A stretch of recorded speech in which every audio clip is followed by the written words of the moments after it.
Hello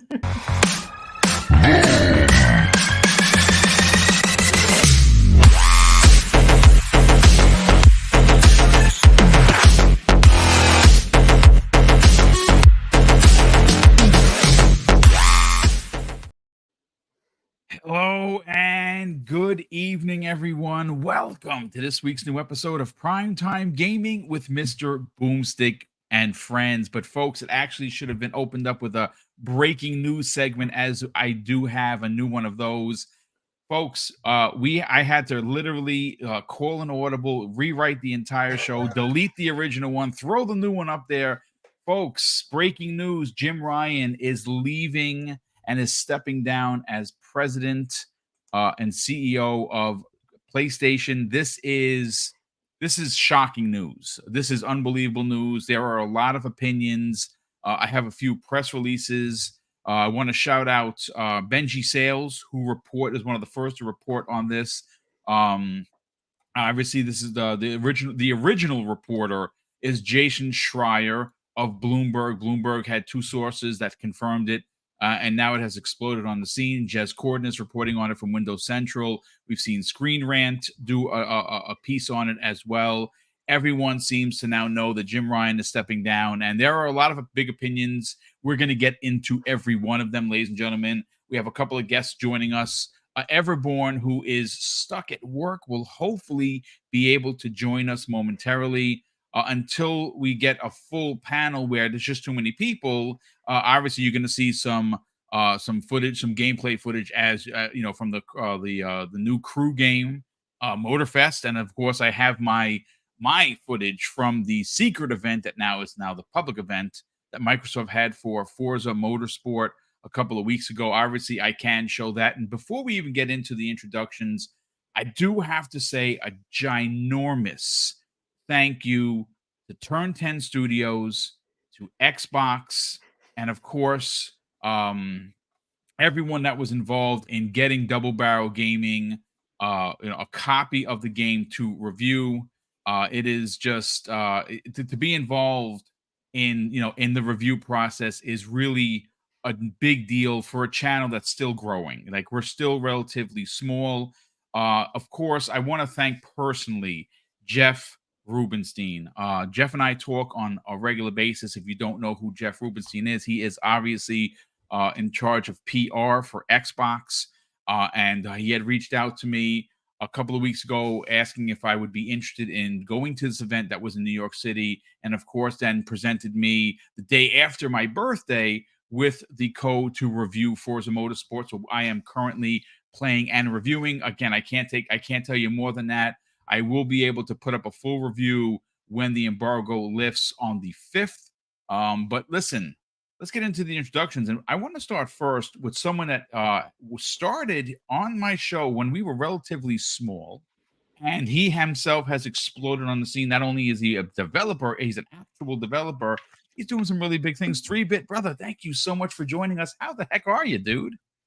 I'm good, man. I had to jump on. I saw Pong actually. He DM'd us in the chat, and I was like, whoa, pretty big news. But hey, yeah, I started on this show. This is where I started podcasting, and yeah, it's always been a pleasure, Boom, and everybody on this panel. I somewhat have seen around the community. I did a couple shows with Kay Asante, and I've seen one Bad Mother around, and Hargeet. It's always a pleasure seeing you in chat. So yes, it's going to be a good show, you guys. What in the world? This is insane. Yeah, there are a lot of running theories. Now, of course, I'm going to read the press release from Jim Ryan himself. He did put out a letter. There is a press release from Sony, who's taking over effective immediately as of October 1st of 2023. Jim Ryan is not going to be running PlayStation. He is going to be with the company until March, but of course we will get into all of that in a second. Another guest here today, and always seems to show up when the news breaks. One Bad Mother. What's going on, dude? How you feeling? I'm feeling good, man. It is funny how I time this stuff up. By the way, if I just start laughing at inappropriate times, it's because I keep glancing at Twitter. The only thing I'm disappointed about is I didn't come up with a bunch of Jim Ryan puns. I didn't have enough time for that before the show. But it's interesting because we went through the topic list today, And I'm like, oh man, like I'm looking forward to talking about these games. And I kept checking the time because you know what, it feels like 3/4 of the time when I come on here, when I sign up to come on here, like some breaking news happens like an hour before the show or less, and then we have to do an audible. And I'm checking. I'm like, oh, we're gonna get to talk about these games today. And lo and behold, an hour ago, the drama strikes, and that's what I bring. Ratings. So you're welcome. You're welcome, Boom, for bringing the industry, for putting that out into the ether there. And well, listen, you always show up with big news, and this is big news. Like I said, everyone on the panel is going to have a different opinion. We're not going to be parading around and acting a fool, right? We're not going to be finger pointing here, at least not on this panel. There's a lot to get into. There's a lot of reasons why this happened. Now, obviously, and as soon as you say that, look at Sante. But anyway, yeah, I see the crying Jim Ryan. I mean, he could be crying, folks. I apologize. Look, I apologize. Don't apologize. You keep that slander. And speaking of slander, he's on vacation, but he's here today. Sante, all the way from Rhode Island. What's going on, dude? How you feeling? Good evening. I had to be here because you know what's going down. I have taken my New England excursion, indeed, because it is my sister's birthday, and happy birthday to my sister, who turned 52 yesterday. Wow. As is the same age as the great Mr. BoomStick XL. So happy birthday to both of you. But yes, today I had to jump on here in the middle of my vacation because it seems that Phil and Peaches executed Order 66, so we need to talk about it. Let's go. Holy matrimony. The slander is going to start. And obviously, last and no way least, and I have already, Hargeet, seen the hashtag sauce starting to make the round. And look who's behind Hargeet. It's Lion Jim Ryan, who's here live on the air. I can't believe he picked this podcast. Hargeet, how you feeling, brother? Well, it's strange. This is not what I expected, right? So after last week's, interesting news cycle, wow. Okay. This is an interesting week to get into. FTC strikes again, and Jim Ryan stepping down. Well, this is what the heck is going on? But okay, yeah. I thought last week was going to be the blockbuster week, but yeah. Well, you know what? Let's talk about. It's the news cycle has been nothing short of crazy, ridiculous. It really has. The FTC, obviously, what Hargeet is referring to, is they're still going to try and unwind ABK even after the deal is signed. I don't know what they're doing. I don't understand what Lena Khan is doing. Listen, folks. I don't insult people because I don't know Lena Khan personally. But I can say from a professional point of view, this is ice skating uphill. I don't understand the ideology behind wanting to try and break up this deal when ultimately it has been proven that it is going to be great for gaming. It is going to be great for consumers. It's going to be great for the industry at large, regardless of whether you think or that it's going to be better on your box or not. This is ultimately going to be a great deal for everyone involved. And it's funny how the FTC is literally the only one standing on this floaty device while everyone else has signed deals. Cloud gaming, which they had concerns about, is being offloaded to an entirely different company. Yeah, I wonder what their arguments are. It doesn't make any sense, but we're going to try and cover as much as we can. Whatever we don't cover, we were going to talk about Fable. Fable is now officially in a playable state. I actually reached out to 3-Bit to explain to me, because I'm not a dev, what a playable state actually means, and he happens to be here. We're going to see if we can actually get to that. But I do want to read the presser or the press release, folks, coming out of Tokyo. And this is what it says, folks. And of course, we're going to get into what Jim Ryan had to say on why he's actually leaving. But we are going to react to the presser from Sony Interactive Entertainment. And this is what it says verbatim, folks. Sony Group Corporation and Sony Interactive Entertainment, SIE, today announced that SIE President and CEO Jim Ryan has made the decision to retire in March of 2024 after almost 30 years with the PlayStation business. To support Mr. Ryan in his transition, Sony Group Corporation President, CEO, COO, and CFO Hiroki Totoki will assume the role of chairman of SIE effective October 2023. Effective April 1st of 2024, Mr. Totoki will be appointed the interim CEO of SIE while he continues his current role at Sony Group Corporation. Mr. Totoki will work closely with Sony Group Corporation Chairman and CEO Kenichiro Yoshida and the management team of SIE to help define the next chapter of PlayStation's future, including the succession of this SIE CEO role. Jim Ryan joined Sony Interactive Entertainment Europe's based legal entity, Sony Interactive Entertainment Europe, SIEE, which was then Sony Computer Entertainment Europe, in 1994. Since then, he has held a number of senior positions at the company, including president of SIEE, head of global sales and marketing at SIE, and deputy president of SIE since January of 2018, before being appointed to his current position of SIE president and CEO. So, guys, we got to get into it. And Everborn Saga is here, so let's bring him in as well. I want to start first with our guests. Everborn, brother, welcome to the program. I'm glad you could be here. This is really a big deal. This is breaking news. You know what, 3-Bit, I want to get your hot take on this because this is shocking. Now, again, I'm in the mindset, and again, this is just me, and I will fully break down my theory and thoughts after everyone gets their opinions on it. Something happened that was not really the way that Sony does business when it came to ABK. We saw a lot of cattiness that I think I mean, again, this is just my personal opinion. I think the handling of ABK definitely plays a role or a part into this resignation or retirement, right? You can call it whatever you want to call it. And I think that ultimately the future of PlayStation as a brand seemed to be not the future that it's known for. And a lot of people, including their gamers, including I'm one of the gamers, did not like the ideology, 3-Bit, of it being a gas service based platform. That's not what it's known for. It's known for taking risks. It's known for, over the shoulder, story driven, adult themed games.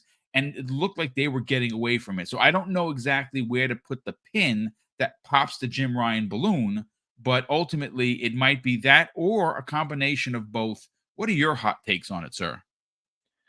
Yeah, I mean, hearing this news was very surprising. I do know, I think Sony under him was very profitable underneath Jim Ryan, which is why it was surprising to me. I do know they have some faults here and there. We got a lot of game price increases underneath Jim Ryan. We got a lot of eventually games as a service games, and a lot of remasters under Jim Ryan. Basically trying to fit as much profit as you can within a short time frame. Hearing this news, it made me just go back and just think about Jim Ryan underneath PlayStation and what he did right, what he did wrong. We had the whole generations thing, where we believe in generations and basically backpedaled on that. I do wonder if all of this kind of stems from ABK, because it seems like Sony was a lot of their business plan and the way he was backlashing during the whole FTC trial, or how he's kind of saying we will fail. Our business model kind of relies on Call of Duty, and that them not taking the first deal, and then essentially at the very end now they're in a deal with Xbox. It does make me wonder if that has something to do with it. That on top of their future plans of the game, we don't really know what their plans are outside of maybe like a few titles. We have what Bungie is planning, right? We have um, Marathon, and then a couple games as a service games. And outside of that, we don't really know what's coming. We have Spider-Man 2, which I'm sure is going to sell very well. But it does make me wonder if everything stemmed from the ABK deal. The way they handled that, it was just seemed kind of petty in certain ways where they could have just took an initial deal, probably gotten a better deal. Here and there, I do understand there's a negotiating tactic where you pull, you don't take the first offer, right? And then you sort of, but I feel like they did overplay it a little bit. I would like to hear what you guys essentially think about that as well, but I do solely believe like they could have gotten a better deal earlier on. So I wonder if the shareholders were looking at that and just being like, hey, we got a sucky deal now with COD. How, if our business model is essentially relying on third party content, and this third party content is funneling our business plan, and now that's essentially going to be gone, and a big portion with the ABK, what next? How are we going to shift our plans going forward? And it makes me wonder, whoever is going to be the new CEO after him, because he's the interim CEO.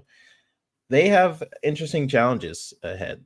Do they still want to focus on games as a service games going forward? Do they want to shift and kind of bring back some IPs that people have been like asking for many years, not just games as a service games? Do they want to just do what's profitable? Because I feel like Jim Ryan did a lot of decisions that was very profitable, but not necessarily like, I don't know, like what a fan of PlayStation would want. Like no one's gonna want price increases and changing their business model the way they've done it. Not realistically, anyways. A lot of Sony fans will be like, "Hey, I would love for them to bring back certain franchises. Or I don't want a remaster every a year or 2 years." Or there's a certain business decisions that Sony has made that make sense, and it made them a lot of money. But I don't know. It does make me wonder. It does make me wonder. What about you guys? I think you're onto something. I don't necessarily think it's just one thing. I think it is a bunch of little things that ultimately led to where we currently are. Like I said, we will get to what Jim Ryan had to say, but Hargeet, let's bring you in, brother. This is shocking. No one saw this coming. And if you think about it, it is probably this is just for gaming as a whole, and I mean everything: gaming news, gaming acquisitions, games that we're playing that we can't stop playing, that we don't have enough time to play. 2023 is, it's going to be the year that ABK closes. Microsoft becomes owner of Call of Duty. That's a big deal. Starfield is a raging hit, regardless of what a few of the gaming media sites tried to do to derail that. And of course, on the heels of this, Jim Ryan steps down, effective immediately, which is unbelievable. I know he's leaving in March, but effective of October 1st, it's new management or interim management. What are your takes on this, man? Why did this happen? So this is all conjecture, obviously, right? But Of course, looking of at it from the course. perspective of he's no longer the head of PlayStation, that just sounds like they really did want to just change up leadership. Because normally, if it's like, I just can't do this anymore, I'm going to give you some time to figure this out. I'll stay on. Let's get the next person in place, but I'll keep running it and I'll train up the next person, right? That's the usual I'm leaving on my terms thing. This does not feel that way, right? Because he's effective immediately. He's not running Sony like with PlayStation right now. I'm like, what? That sounds more like we're going a different direction. Yes. And we're giving you time to go find the next gig, and we're not going to just throw you on the street. That's what it sounds like to me, and that does happen, right? So if it's somebody they have like some level of respect for, they'll do that. We'll give you 6 months. Go figure out how you're going to go find the next gig, right? If you find something beforehand, go ahead and leave. If not, you got 6 months to go figure it out, right? That's what it sounds like to me. You know, like the idea that I can't cut it, you know, going North America to Europe. Okay, I mean those kind of things, yeah, it might be interesting, but you run the bloody like organization. You could just easily say, I don't care, I'm staying here, and I'll come over like twice a year Right. to North America. But nothing stops you from doing that. Not like the CEO of Sony's gonna. Well, Jim, I didn't say what the headquarters. That's not gonna happen. You're running the organization. You could easily just say, I'm staying here. It's just the way it is, right? Well, working from home is actually a thing, right? Well, so, but even if he says no, you know, I need to like go into the office. Fine, fair enough. You have an office in your, you can go there, right? But you go back to UK, whatever, wherever you want to like stay. That seems like baloney to me. Now, as far as this just coming out now, I mean, like Sony has to be seeing this, right? As far as the ABK deal, and saying, okay, what does this mean to us, right? And how did it help us, right? They tried their way to do this with Jim Ryan going to, or at least their lawyers, however you want to put it, you know, going to every one of the regulators saying, we're going to die, we're going to die, we're going to die. It didn't work. They exposed themselves, right? So by saying that, at least I think this is kind of an issue that they have to contend with now, is they keep saying that they don't compete with Nintendo. Okay. Well, what does that make you? Right? Okay.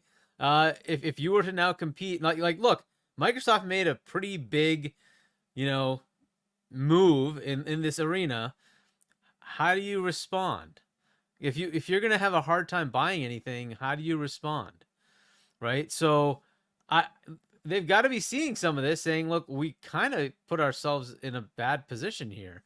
Now, the other part that, like, I think it was 2 days ago, a day ago, you were talking about how, like, you know, there was the interview with Jim Ryan going over some of the ideas he has about the studios and, you know, doing games as a, like, look, one of my main concerns here has been, I think he's taking all the current studios, not just the new ones, saying, I want live service games. Yes. And I think that's an unmitigated disaster.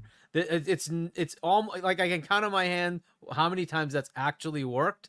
And they usually start in a foundation of multiplayer, not single player. It's very hard to take a single player team and say, go make a live service game out of that. It just doesn't work. Arcane it's not Austin? their mindset. I'm sorry. What?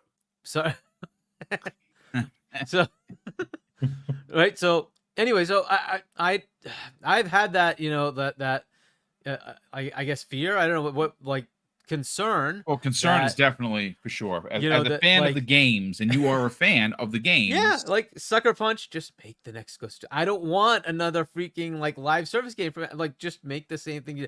That game is like one of my favorite Sony games. Make another one of those. Indeed. That's what I'm looking for. You right? want a Last of Us 2 remaster? No, I don't want to remaster.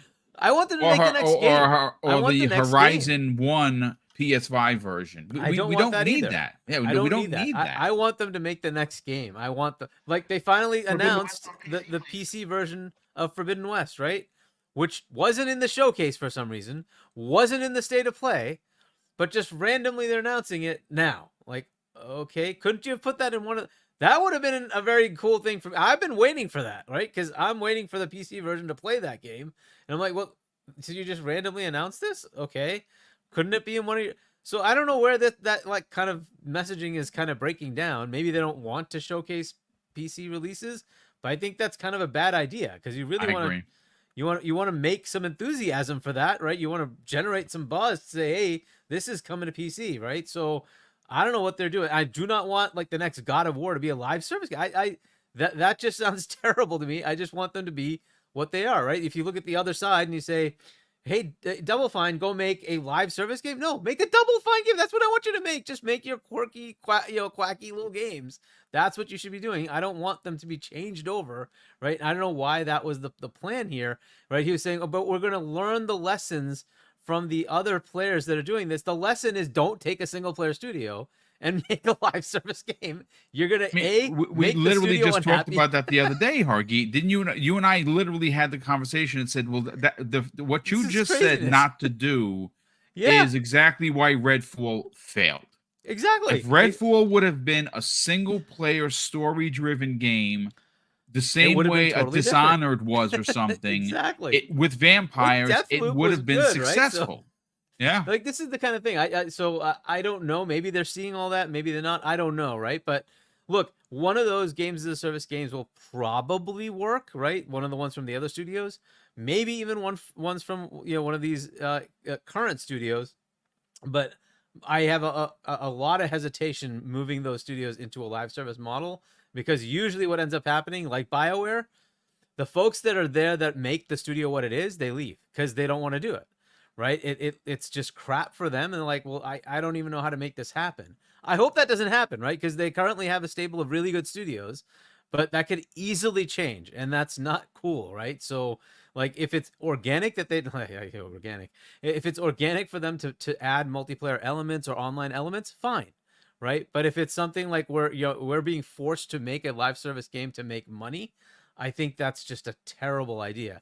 You go get somebody like Bungie who does that, right? Let them do that. That's fine, right?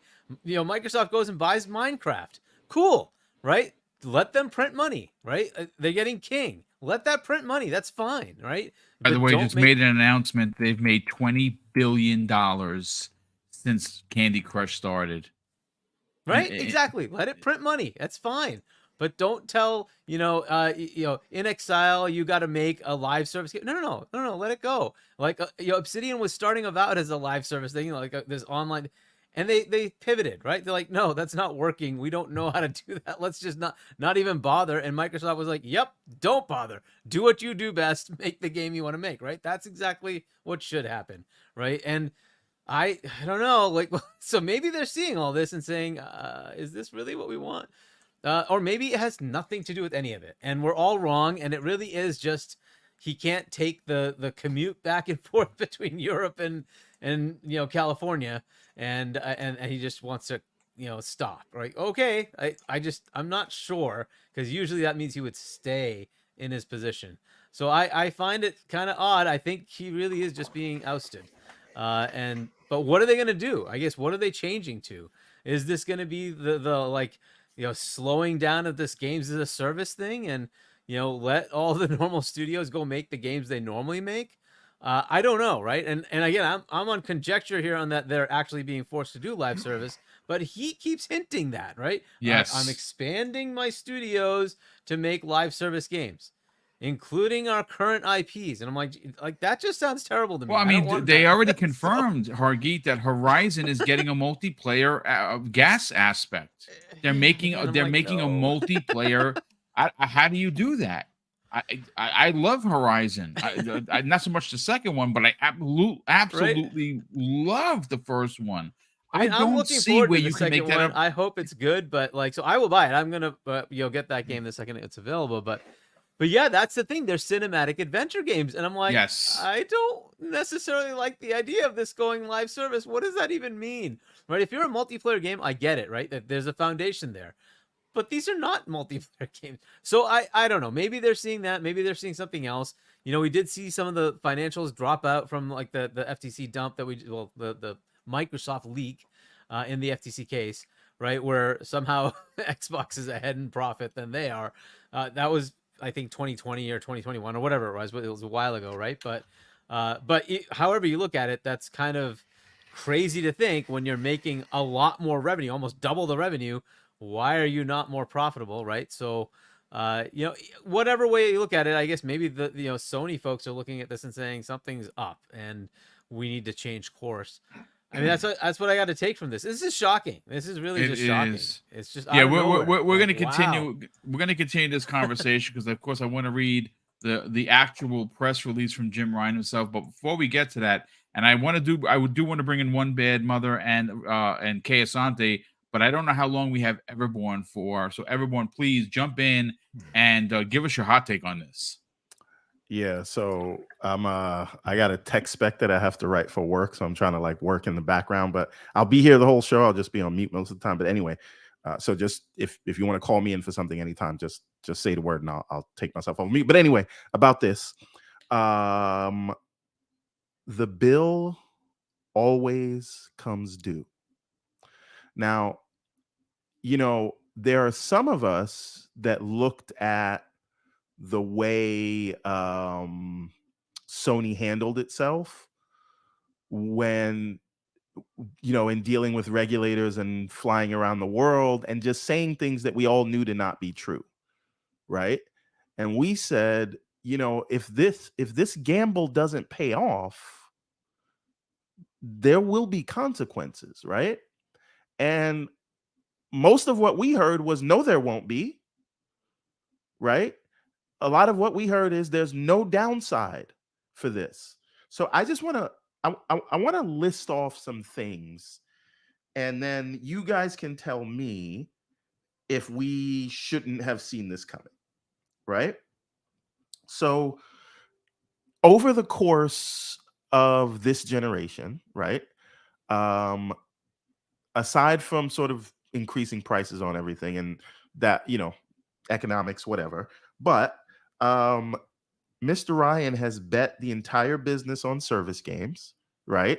And he can't stop telling you how they're spending more on service games than the traditional games, right? He sort of tarnished the brand in an effort to block a deal that he had no fear that would actually hurt the business, and we know that that's true because these are the words that came out of his mouth. But what he's done to the public is told the world that PlayStation and their IP is not good enough to compete with COD. And they told the world for the last 18 months that if Microsoft was able to acquire ABK, it would be catastrophic and their business would never recover. That's what they told every regulator around the world. And I don't know if you heard this, but Microsoft is getting ready to close that deal. Yep. Does that mean Sony can never recover? Because that's what you put in the minds of people and the brand. That's how people are thinking about that brand right now, right? So, and in doing that, you have now exposed Sony's business practices and their sort of abuse of market power, some would call it. And by some, I mean that's what Sony called it, right? They've exposed that to the regulators who now view exclusive content, timed exclusive, and all those things as harmful to competition. And that's your entire business model. And they have all of it. So if at any point, any one of these regulators want to apply the same logic to Sony that they did to Microsoft, they have all the evidence they need. Indeed. And this didn't have to happen. But I'm not done yet. Right? There's there more. There is no first party roadmap for the foreseeable future. What's coming out from first party 2024? No idea. We got Spider-Man 2 and what's was saying freaking marathon. That's this year. Right? Yeah. What do you got next And year? I don't even think Next year? Wolverine is next year. I think the Wolverine. only thing they've got is Concord. Right? Yeah. I think that's supposedly next year. Maybe Helldivers? And Helldivers again, is definitely next year as well. Yeah. on top of that, right? They've gone to their premier studio, right? Naughty Dog, a game that they put all their hearts and souls into, and told them, even though you've delivered us Uncharted and Last of Us 1 and 2, your game that you put your heart and soul into is not enough. Yep. Right? And this is me connecting dots. I'm not saying correlation is causation, but you had a top executive at Naughty Dog leave after that happened. And the worst part is they did that on the whim of an acquisition, like of a studio that they overpaid for in panic as a reaction to the Activision deal. And by the way, they did that for a studio or a publisher, whatever you want to call them, because they publish their own games that they have no control over. Yep. So you overpaid for them and you can't even get an exclusive from them, and they're canceling your games from your premier studio top talent. You are not positioned for the future, right? You're putting out these hardware things that make no sense. Looking at you, Q Light or whatever it's called, right? You bet so much on the PSVR, and you put that out, and it costs more than the box itself. There's no real interesting content for it. So again, this is high stakes, right? And if ABK didn't go through, maybe we'd be hearing about Phil's resignation. I don't know. But that's not the way this is playing out, at least right now. And so he bet all of that and ended up, for all of that he put the company on for, got a worse deal than he would have got to begin with. Yeah, he did get a worse deal. That's true. Yep. Right? So we can say, it's about, I don't feel like traveling to the US or whatever. Like, this is the cost, right? So, I don't know what the new direction is. I don't know if the new direction is to, because again, they said that Microsoft wants to turn them into Nintendo, but they should be so lucky. Yeah, right? I agree. So Yep. is the new direction of the company going to be the Nintendo route with a hyper focus on first party, or is it going to be the we're everywhere sort of Microsoft route, day and date PC, subscription services, all that, right? Because what they have is a model that's kind of stuck in the past, and we know, right? If you can only rely on your third party partners, you're going to have a rough go of it. Yeah, absolutely. Yep. Right. And so, yes, they have a lot of sales now, but the 360 had a lot of sales, right? They got a lot of exclusive, second party deals. The 360 had a lot of those. Where'd that get them? When the chips were down. Right. And so we hear about 25 billion in revenue, 10% margins on a good year, right? A great year, 12%. Last year was what? 7%? 7. Yes. 7% for right? them. So you're doing all of that. And the game that you told everybody you can't survive without, if Microsoft gets it, you got it. And you ended up signing the contract that you could have signed anyway without making all of that show of what you did to the brand. Well, he exposed himself. Poor. And the last thing is you have gone around the world literally lying to regulators on the company's behalf. Yes. And that's not me saying that. That's not conjecture. We have the emails, we have the interviews and the conversations, and we have you under oath. Right? Saying one thing in your deposition versus a completely other thing when you're talking to investors and your boss. That's why he's out. Yeah. So ultimately, yeah. Again, the bill always comes due.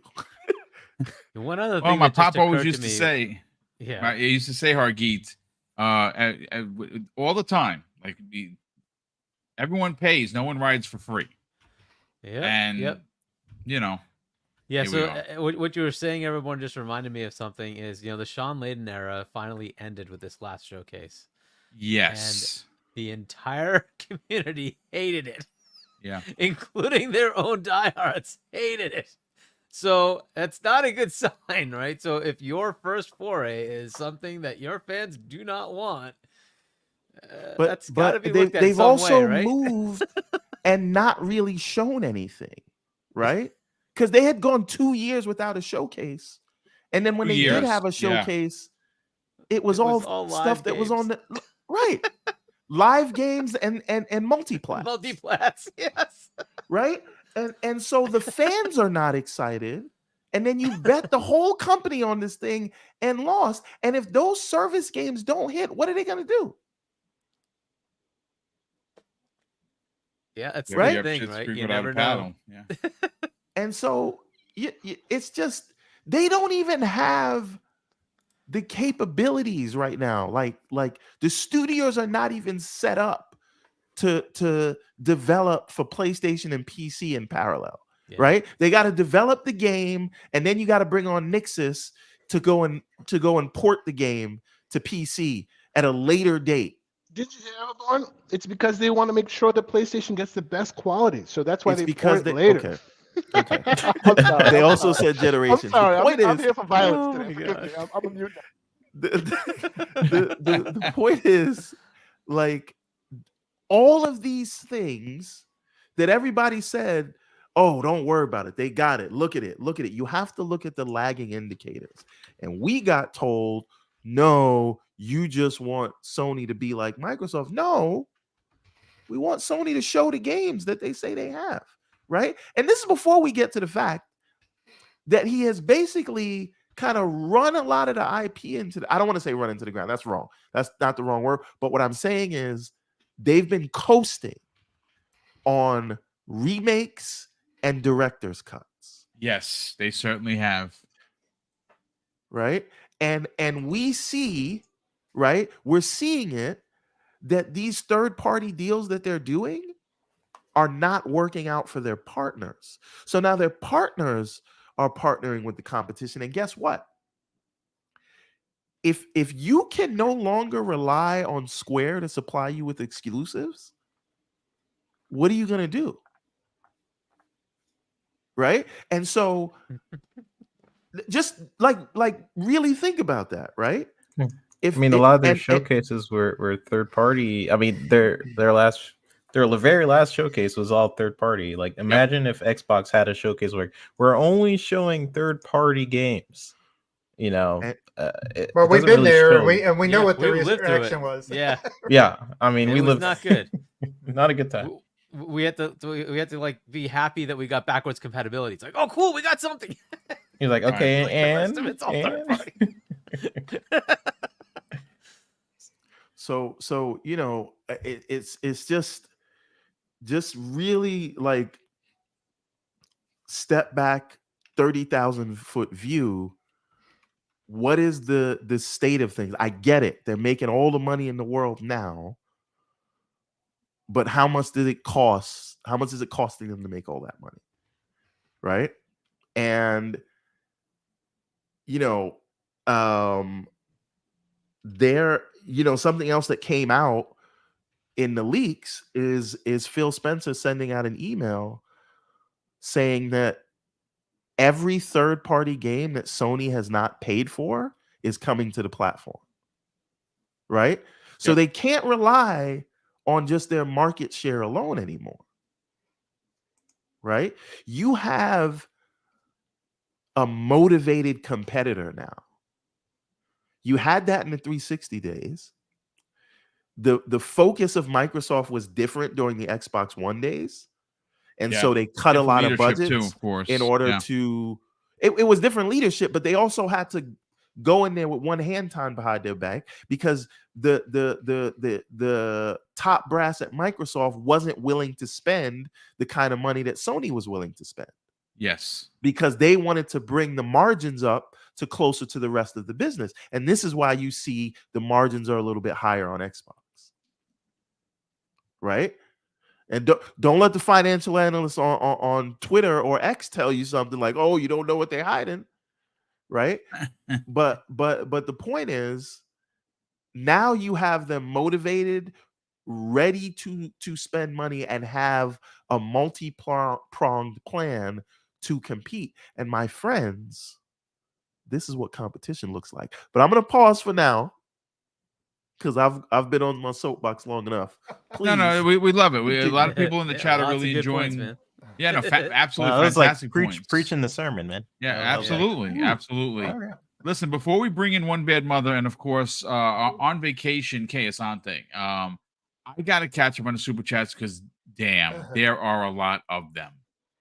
Thank you, folks, for the generosity. Tom from Tanami drops a very first super chat of the day, and he says, $5 super chat guaranteed. This was investors not happy with the console only mentality Jim had, and how slow he was to change it. Yeah, absolutely, I agree. Spartan 661 drops a very generous $2 super chat and says, the Gordon Ramsay lookalike is done with PlayStation SIE. Wow, that is scandalous. Quan the Terrible drops a very generous $5 super chat and says, good evening, Boom, and happy belated birthday. Brother, thank you so much for the B-Day wishes. Definitely appreciate that. Mr. Nichols drops a $2 super chat and says, it's over, Sony. Publisher like Sega. Yikes. Dan Lazaro We don't drops want a very that. generous $2 super chat. No, don't mix those two. I like Sega.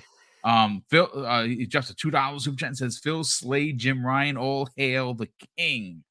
Sin Vendetta, generous friend of the program, drops an outstanding and ridiculous $20 super chat and says, thank the gaming god. Jim Ryan is stepping down as CEO of PlayStation. Jim has done nothing but make bad calls since taking over in 2019. Hopefully, the next CEO is more of a Sean Layden style leader. Man, what a great day. I love Sean Layden. I loved his PlayStation, and I think a lot of his fans did as well.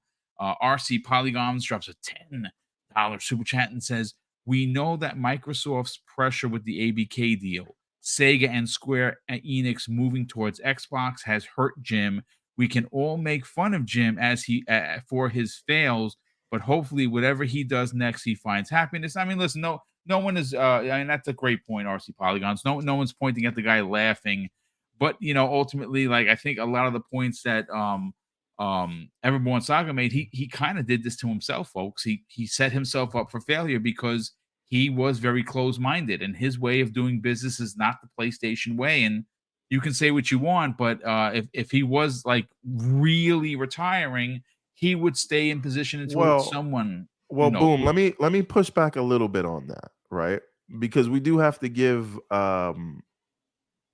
him credit. Like, again, very strong. He made a lot of money businessman. when he was in Europe. There's no doubt about it. The boxes were like 5-2. Yeah, it's not that though, right? Like I actually think Jim had the right mind on him, right? Which is they needed to be in more places and they did not need to be tied to the box. Jim had been saying that since he took over, right? Oh, wow. And so it could be that the brass at Sony was stuck in the way of tying things to the box, the Nintendo way, right? Because it is Jim that, like, forget about all the stuff I just said, which is all true, but it is him who said, listen, we need more than just PlayStation. It is Jim that hired that acquired a studio to do PC ports, because again, they just didn't have that capability. And it could be that the people at Sony don't believe in that future. They want to keep things as they always were, tied into that one box, and Jim had a bigger future, and he was fighting against people that wanted to live in the past, right? I mean, it's possible, sure. There's no doubt about it. So we want to listen. Someone's going to call out the bad things, but we want to give credit where credit is due. Well, but a lot of it is I mean, because we saw 2013 Xbox, right? And I remember I think Jez has actually brought this up a few times on Xbox 2, where he's talked about he saw the documents at Microsoft, that really led to a lot of the strategy for what we saw in 2013, which landed with a thud, right, on fire. And it was, but when you look at their analysis and their high level strategy, one of the things he called out in those documents is like they were pretty much on point in terms of understanding where the market was going, understanding we were going to digital, we were going to smart homes. There's going to be this blend between media, right? Like the cross media between the gaming and the TV and the movies, all those things they were not wrong on, the move to digital, all that stuff. But where they misstep was on the execution, right? It was on the communication. It was on, maintaining the consumer trust and the brand identity. It wasn't a soft transition. It just kind of, you went from this 360, which was this beloved, platform, and you just came out and you didn't look like you were from the same family, right? You didn't look like you even had the genes of what that was. And I think OBM, can I just add one piece of context to what you're saying though? Yeah. A lot of the time when we have these transitions, I do feel like there was an element of a pylon at that time of the Xbox One, and the media just gave no quarter, and they had bad sort of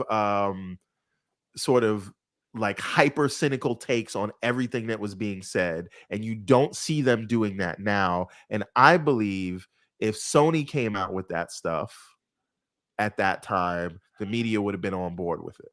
So I think that's what I believe. A couple of things that they did a little, It said Xbox badly. One was holding back the generation. If you guys remember that, and that was part of it. Is like seriousness. the box needed to have more power. If they're going to do it, they should have just done that, right? They needed more investment. Rise looked better than anything Sony had in the early days. That's fair. But like, and they had more exclusive AAA games. And they had nobody more cared games about that at launch. They had more games. They totally did. For the first 3 years, they had more games. They did. But if the power thing wasn't an issue, if they had just said, like the PS5 digital edition, we're offering both options. You can get it without the Kinect and with the Kinect, but 98% of what we're shipping is going to have the Kinect, so deal with it, right? At launch, it would have been there enough that it became kind of de facto, right? But they chose, we're going to force bundle it, right? These are all things you can look at in the background and say, well, those are just bad ideas, right? So first, it should have had like 2.5 T-flops instead of 1.3. That was just stupid. It should have had more power. That should have been their focus. They needed more money. The PS5 should have had more power, but sure. Yeah, no, I think it's close, but I think it's fair. I think it's fair to call out, how that snowball, and then it just kept going and going, right? And then the other part of it was the investment moved from Xbox because they didn't care about PlayStation anymore, because that was not the issue. What became the issue, and I think I've said this before, was the iPhone. That became the issue, right? That was taking over, the Windows dominance, right? It was iPhone and then Android that came along and became the dominant OS, right? And now they had to, counter that. So they took the investment away from Xbox because the PlayStation thing never actually became a threat to Windows, but iPhone did. And so they had to go into mobile, right? So the enthusiasm behind this, where it was really gung-ho in the beginning, just kind of fizzled, right? And so if they had the investment to say, cool, we'll do the TV stuff, but we're still fully, going into the gaming stuff, right? Yeah. But that pulled back, right? So that's why the COD deal went away, right? It was they pulled that back, and so we're investing here because we only have limited dollars. We're not gonna. They should have kept that COD deal. There was no reason to pull that back. Well, right? But I guess when I tie it back, because the reason I said that was really kind of tying back to to what's happening here with Jim Ryan, and Everborn, to your point, there was some pile on. I think Microsoft's just going to have to accept, you are the big tech company, AI and cloud. When those two things go to the bathroom, they take dumps worth more than what gaming is. So it is what it is. They're always going to have to. They're never going to be the darling because they are big tech. But moving on to like Jim Ryan though, and to kind of talking about what Kay Asante was alluding to, like giving him credit for understanding where the industry is going. I think. Kay Asante, I actually agree with you. I think he understands at a high level where the industry is going. But again, I when you talk about the jobs, Saga, sir. Huh? You mean Everborn Saga, aka Everborn Bloviator? That's what you mean. I thought you said. I thought you said the Nope. No, Didn't you give? It was Everborn. Absolutely. While I agree with him, it was Everborn. Yes. Oh, okay. Copyright. Copyright. I can't remember who's giving credit to Jim Ryan. Okay, all right. So we got that checkbox over for the show. I guess do you want me to just go ahead, Boom, and just keep Yeah, no, go going? ahead, Okay, because we're all gonna right. bring Kaysanti in, who's been Yeah, keep chomping going, at the man. bit. Go ahead. all right, all right, all right. I'll go ahead and sorry about that, everyone. I didn't mean to misapply your stuff to Kaysanti, but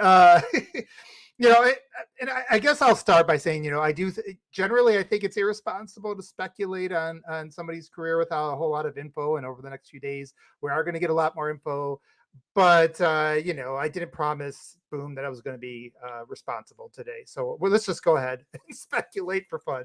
But Well, no, I mean, listen, the writing is on the wall. Yeah. Again, he can say what he wants, and that's fine. And if it is because he doesn't want to travel, and it is because of family, well, then he's worked with the company for almost 30 years. But to be honest, I think the way that the picture was painted by everyone so far, Yeah. he potentially set himself up for failure.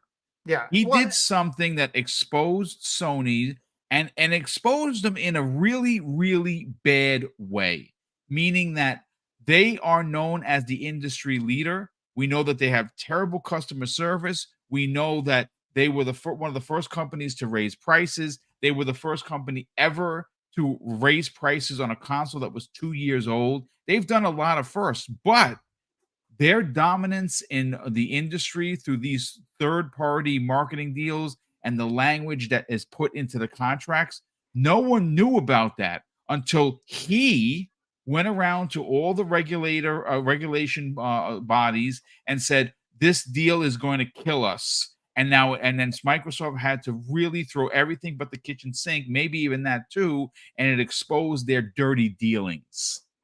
Opened it up to the public. And I think there's a lot of things you can point to, and it's hard to, like, as somebody that works in a corporation, there's a lot of, sometimes what you see is symptoms, right? Or you see like little issues here, but the core issues are things that probably only the people in the boardroom who are looking at the advanced analytics really truly understand. And also, the thing with any big corporation, especially in an industry, especially like in the gaming industry, where it takes 5 to 6 years to launch a AAA game, where it takes years to really gain traction with a new product like a subscription. Like there's going to be a lag between behaviors and results, whether they're good or bad, and so like you kind of like start to feel the trends, right? It's not always about like looking at everything in a vacuum, like the here and now. You got to kind of start to see like where things are trending. And I can only speak for myself because who doesn't have all this information, but from where we kind of look at, you could start to feel some of the strengths that, number one, the strengths that Sony's really relied on, where they've generated a lot of the momentum. Most of that stuff doesn't come from Jim Ryan, if we're just being honest. Like he's the perfect example of somebody born on third base, or a coach that takes over a team that's ready to contend. It's like he kind of he got in there where the foundation and the things that have carried Sony for the last 10 years are things that have been put in place by people that have been there before him, and they were also put in place in a different market, different environment. There wasn't these changes like on the horizon and things like that. So Sony's strength coming into this generation, which is still propelled them to obviously crazy sales again, is their brand. It's their perceived dominance. It's the fact that last generation, if you didn't need Halo, Gears, or Forza, two of the three which were kind of past their prime at that time, considered by most people to be past their prime, if you didn't need those franchises, it felt like Sony had everything, right? They had all the games. They had far more exclusives. And so you kind of ride that into this generation. But the thing is, you can only, I think, ride on your past laurels so long, especially in an industry that's changing. And so I do agree that Jim kind of sees that, and he saw like, hey, we need to start differentiating ourselves. But I think where he's been really weak, and I think what this will probably be good for, potentially be good for PlayStation, moving on to somebody else, and trying to identify where they can take some of what was Jim's weaknesses and hopefully make those strengths, is that, like when you hear Jim talk about PlayStation, even when you see how they've kind of executed, they really haven't had a super clear vision on what that is. It's like 1 minute we're going to be, we believe in generations. Next minute we don't.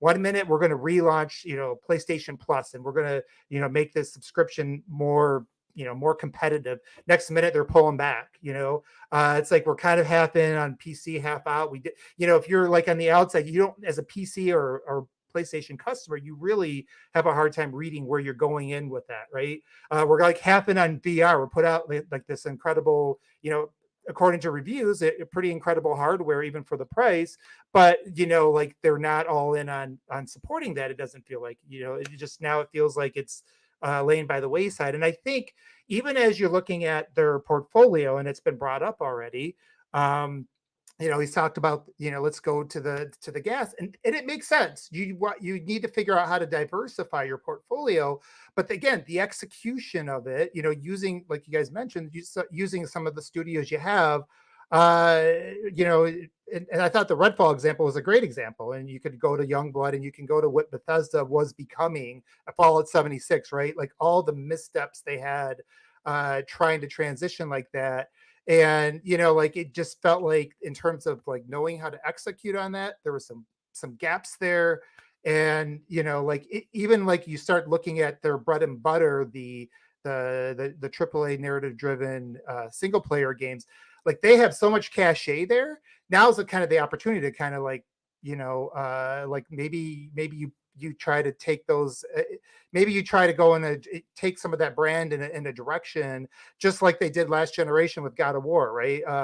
Or do something, just do something that's going to be a little bit more disruptive, and they really haven't done that. So I guess I'm looking at it, and I'm just, you look at Jim Ryan, he has, it feels like even amongst PlayStation fans, listening to them, he has lost a lot of trust. People just, the line Ryan, it's like, okay, but as long as he delivers the games, it's fine. Now here's that brings us to the next point, is, okay, are you going to continue to deliver the things that your enthusiasts have, love you for? And it doesn't look like they're going to deliver as much. And you can just do the math on it. You look at their budget and how the split is between single and multiplayer. I heard somebody mention before, well, they're still spending the same amount over the next few years as they did the previous, but that's out of context, because they're spending also a lot of that money on remakes. They're spending that money on PC ports. They're spending that, gaming development's gone up in cost. So the same amount of money, absolute amount, is not going to get you the same amount of output. So in single player, so they are going to scale back on that stuff. And so, and you look at what happened with factions and things like that. It just does seem like, and the reliance on third party. I argue with Xbox. Their reliance on Bungie too. That was always very odd to me. But, yeah, sorry, I didn't mean to cut no, you. no, and I think that's a fair point too. But you the money hat thing. The last thing I want to kind of touch on is this, because this is my "I told you so," because I've been arguing in Discords and in forums and with fellow Xbox community since the beginning of the generation before it, when they're like, why isn't Phil competing with the money hats? And like Sony, this works, and Sony's been doing it for years, and it's working again. The problem is like when your core strengths are rentals, somebody can take that out from under you. And really, Microsoft's been taking what their budget is, and they're investing in things that they're going to control and they're going to own, and they can build off of, and they can monetize beyond just a box, and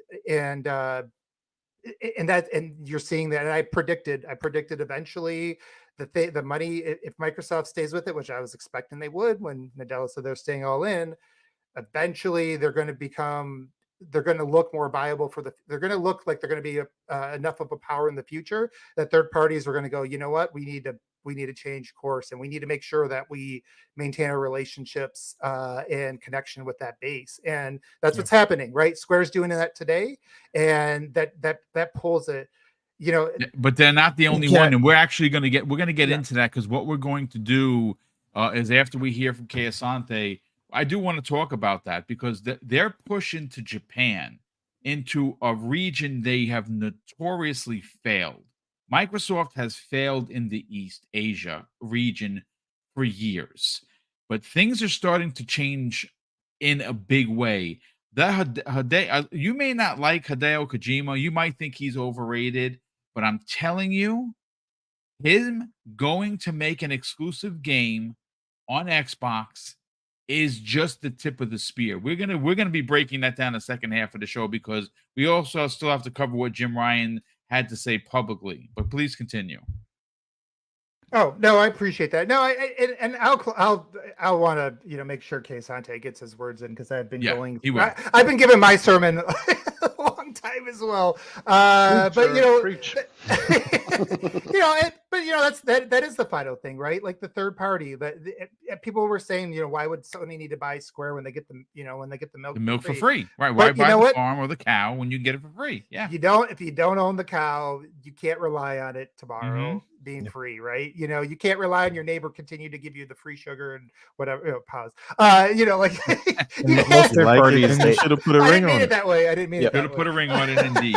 Yeah, and so I don't see, like, in terms of the foundational things, I just don't see that he's really done anything that's been inspirational, that, really executed on the vision in a way that people are like, when you think now, I guess it's the last question I ask, when we think about Jim Ryan and his impact on the PlayStation, what are going to be the big things that people remember him for? Is it delaying ABK, or is it, obviously it's probably going to be the amount of PlayStation 5s that they moved. They moved record number of machines. And I give all that credit. I give most of that credit really to everybody that was before him, to be honest, because that is thanks they established that brand. Now, Insomniac, maybe he gets credit for that. I don't recall how that I worked. think it's going to be doubling the studios around that, right? They've added a whole bunch of studios.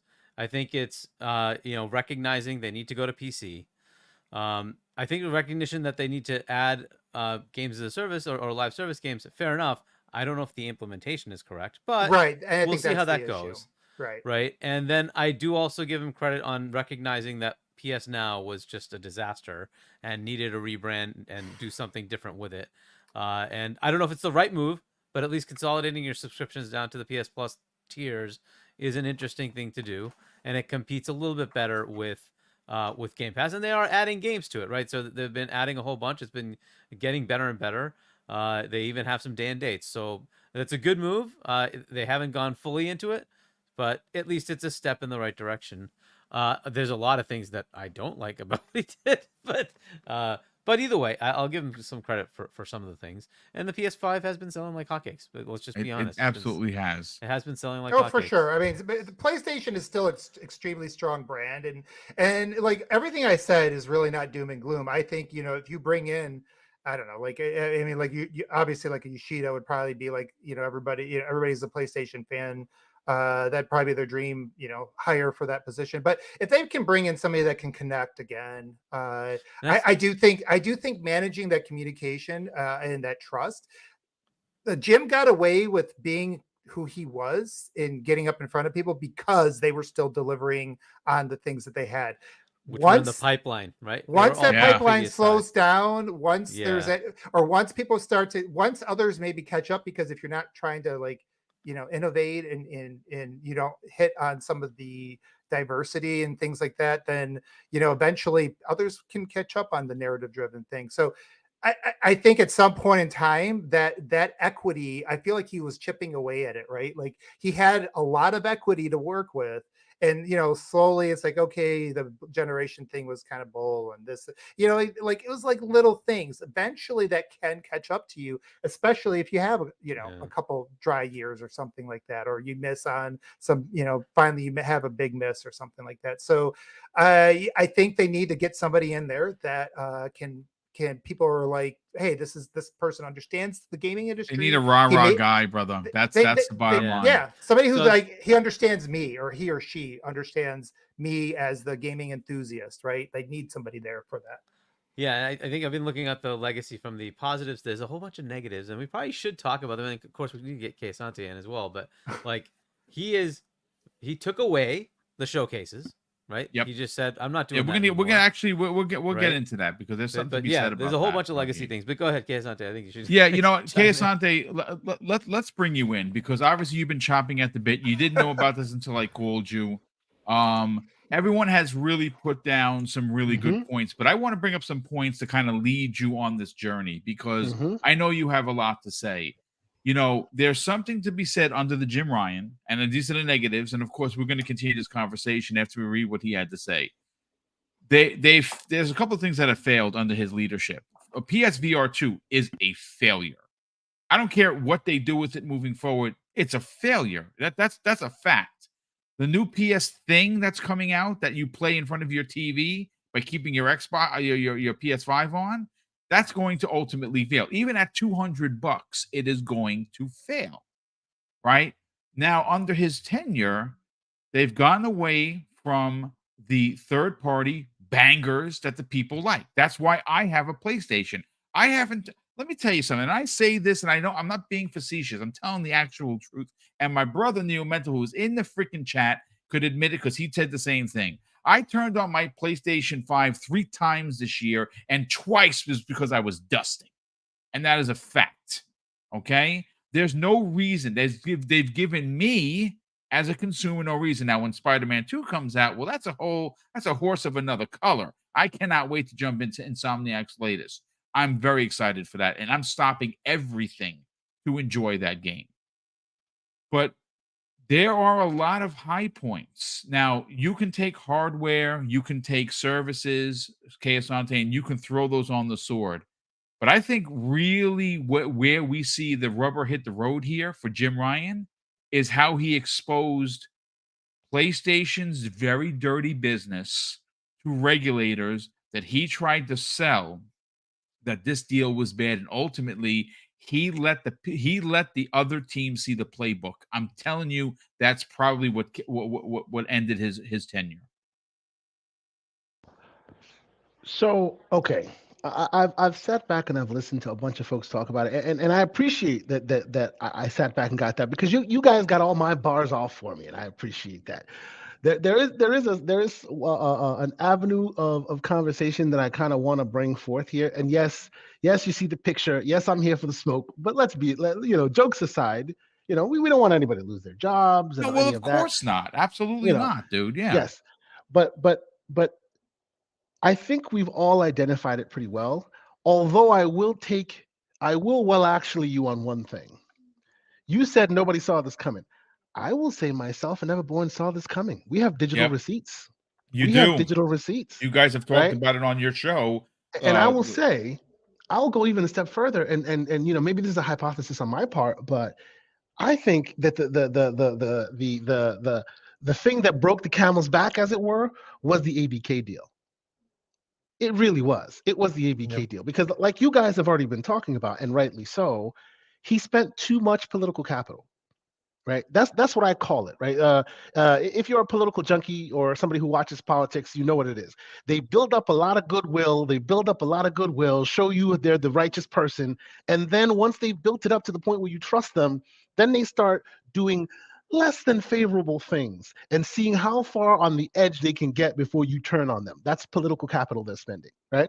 Sony, like you guys have said, has built up a lot within the consumer base. Right. A lot of trust. A lot, right? So even when there's talk of what do you call it? Talk of crunch, people just shut up because it's Sony greatness, right? Anytime anything comes up that shakes the resolve, they have to pump the brakes because hey, this is greatness. And it seems to me that Mr. Ryan spent too much of that political capital. Though we believe in generations, and like you guys have all been describing, the multiple remakes and remasters, and not moving the ball forward, but basically just fleecing people, like turning them around and shaking them, and making sure that money falls out, and they keep doing it over and over. More. Exactly, right? Hashtag charge the more came Hashtag from Jim we're Ryan too tenure. good to show up to any of the showcases. Like we're Exactly. better than the gamers. Exactly, right?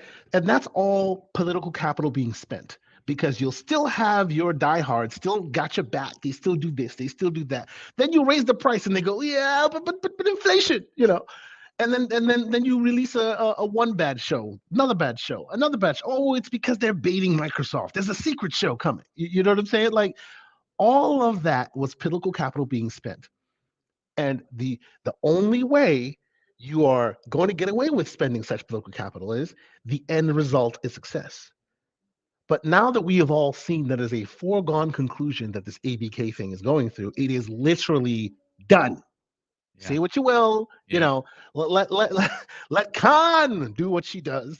Did you see the post from J Rock? It says breaking news: Lena Khan will be taking over as head of PlayStation. Exactly. You know what I'm saying? Like, you know what the breaking news I want to hear? Jim Ryan, new head of CMA. Head of ABK. Wouldn't that be something? But you know what I'm saying? Like all of that. The moment we found out that all of that going too far in the right or left direction, or whatever you choose to think about, the moment we found out that all that did not translate to victory, he was done. We called it. He was done. Like, as you guys have said, he exposed all the and for those who've watched, for those who've played Ragnarok, you know what I'm talking about. He exposed all the Odin behavior. He definitely did. He's a nice guy until you get on his wrong side. Like, he exposed all that to all of the regulators, document after document, showing that, hey, this is a very big industry that makes so much money, but there's some boss moves happening here, some shady stuff happening here. Maybe we should pay closer attention. All of that is political capital being spent, going out on a limb, and you better succeed in it. Because if you don't, you've basically hung us out to dry, and we got nothing to show for it, which is where they are today. But Kay, yeah, like, what did he think was going to happen? Did he think Microsoft was just going to say, like, not being in the industry 20 years was not going to know what they were saying was BS and tell that to the regulators? You know what he thought was going to happen. He thought what was going to happen, which is what tends to happen, which is defeat from the jaws of victory. That's what he thought would happen. No, but I'm just saying, because it's happened before. Of course, Microsoft would point out all the things they're doing. Like, if you're positioning exclusives as a crime, yes, what do you think Microsoft's high-paid lawyers are going to say? See, but it doesn't matter, because they have Microsoft or gamers or gaming industry has tried to expose certain aspects of Sony many times. But since their pool is so big, right? Since they are gaming, right? Since right now, if you were to walk into a noob's house and say, hey, what are you playing? Hey, get off that PlayStation, even to an Xbox, right? That is gaming. That's that old get off the Nintendo and get off that. Really yes. Stop playing that PlayStation. Oh, it's an Xbox. No, it's not. Yeah, get off that thing. That's what Sony is right now. Yeah. And I think everything Jim did to try and secure this ABK fallout, this ABK failure, he did all of that, and it's eroding that. It is eroding that. Listen, right? Kay, you know, there's an old saying that mystery is magic. Exactly. Right. Yeah. And there was a shroud of mystery. Yes. Or greatness around Sony. And what he's done is lifted up the veil, showed everyone that the emperor has no clothes. Yep. Absolutely. Right. Or if you're a Wizard of Oz fan, right? Showed what was behind the curtain. Right? Yes. Now, the chinks in the armor are starting to show. Yep. So here's my next port of call with this. Okay. I love the man. I love the man, and I love his takes. Hey, No, hear me. You'll understand. You'll understand. I said his takes. I didn't say anything else. I said his takes. Calm down. I wasn't sure. Like, I always thought he was being a bit hyperbolic, but now I will say King David is on to something. I'm just saying. Yeah. He is on to something. He is closer to being right today than he ever was yesterday. He is so close to being right today than he ever was yesterday. He is on to something, 100%.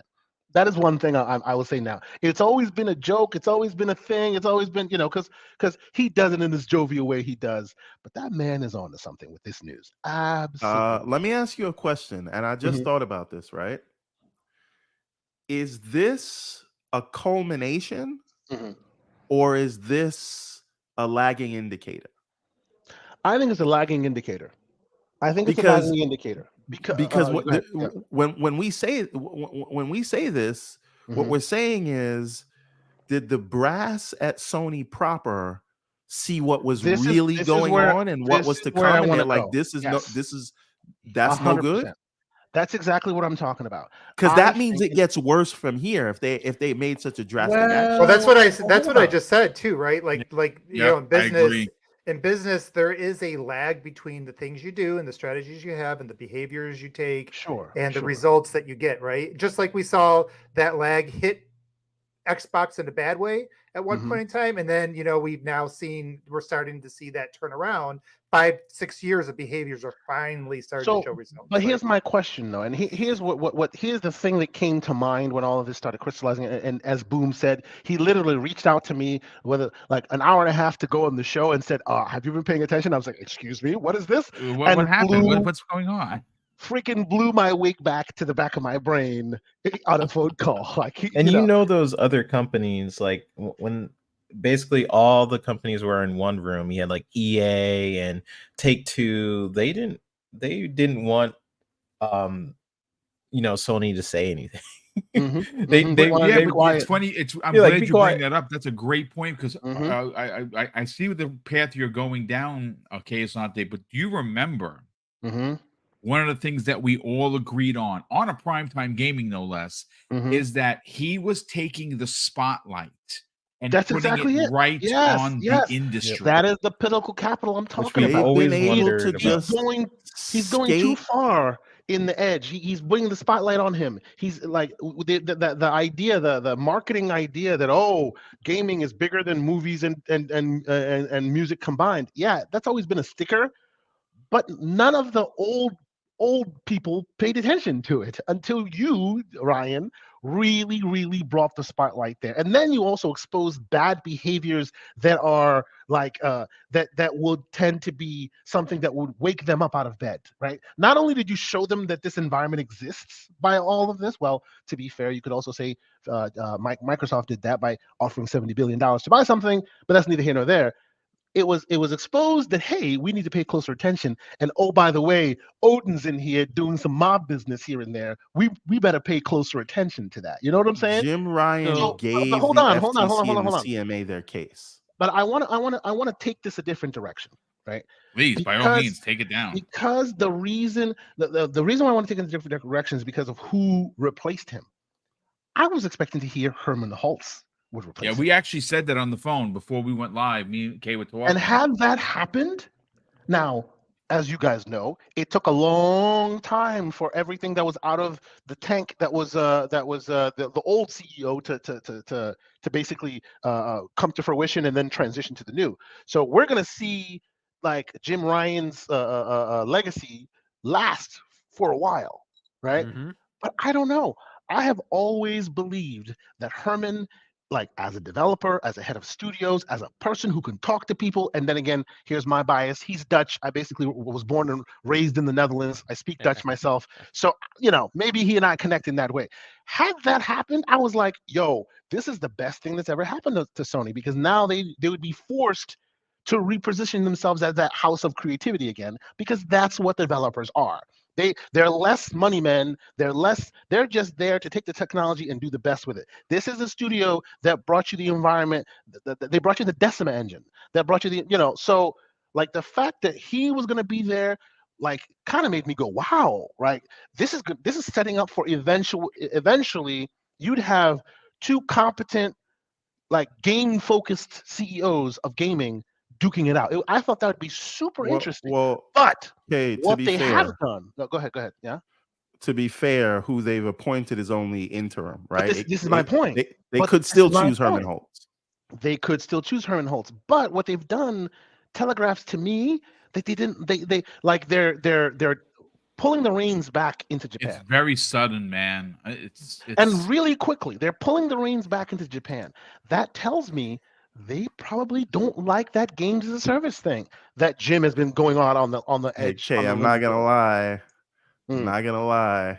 I'm getting Sega of America, Sega versus Yeah. Japan vibes right now. You see my point? And that's why I'm saying That's saying history King David repeats is right. itself. That's why But I'm it does saying kinda King rhyme. David is so much better, like so much closer to being right now than he was before, right?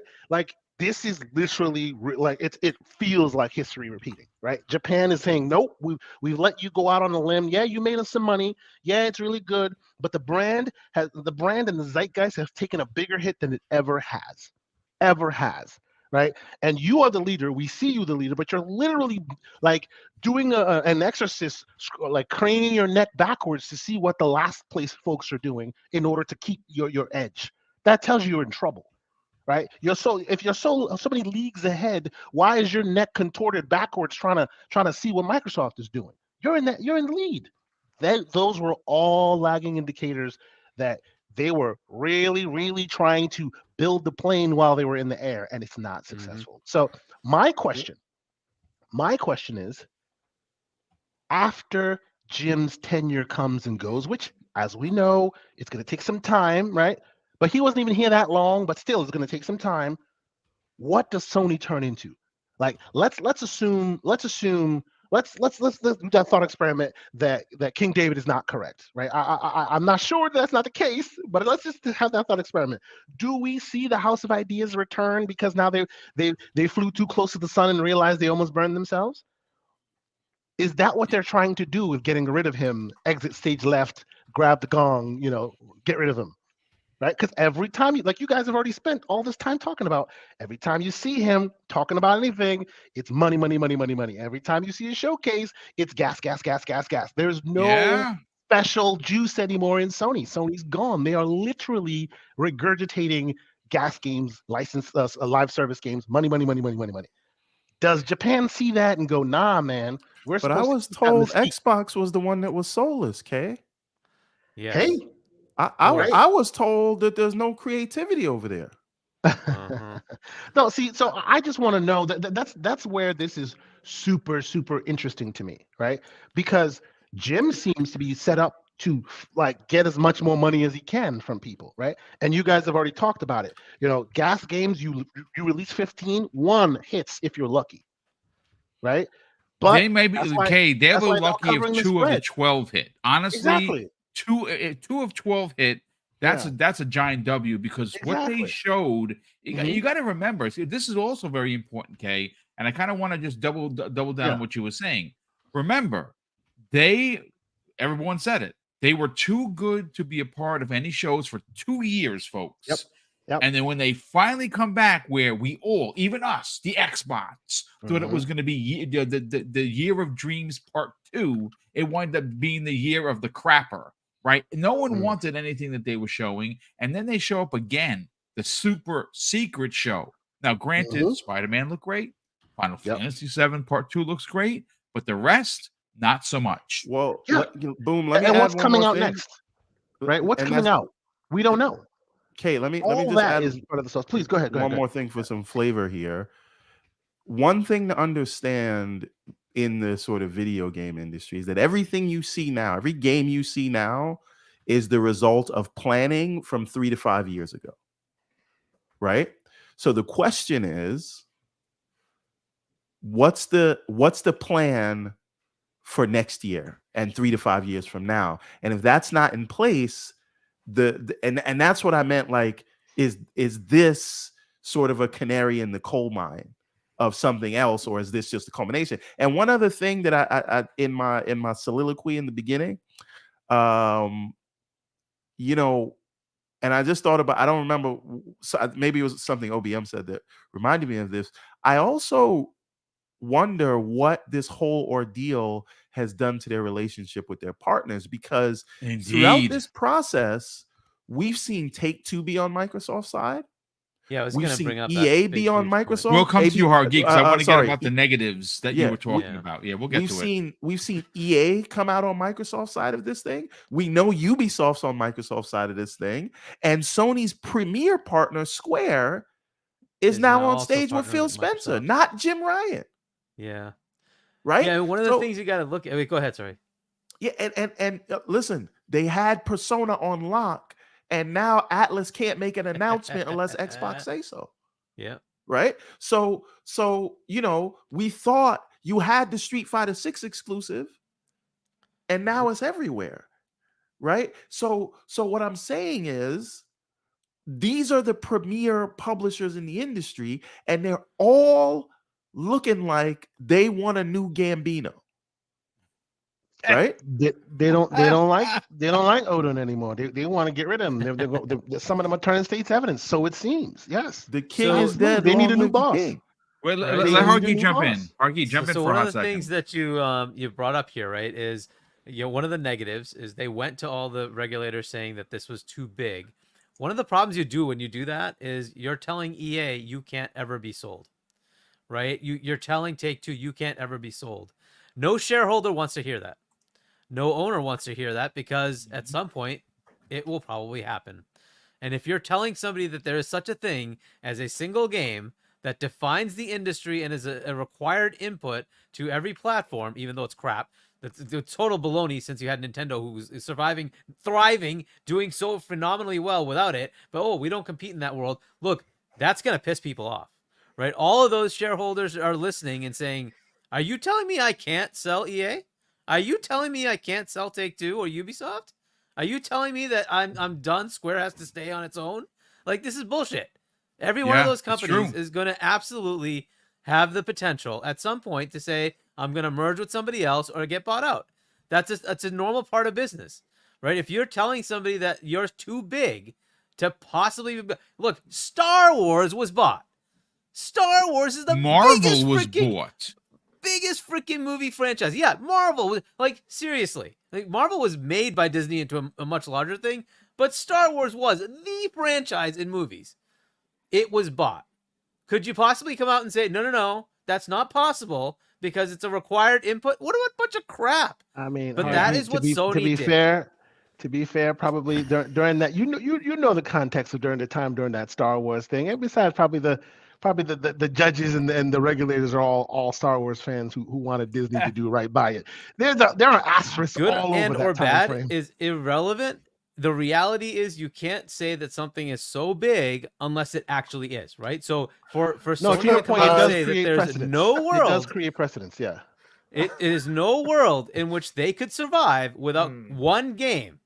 Yeah. Is just baloney. It's just So absolute baloney. You guys are bringing It's up absolute baloney. an interesting thing. I just started thinking about it. How much was that maybe true to Jim?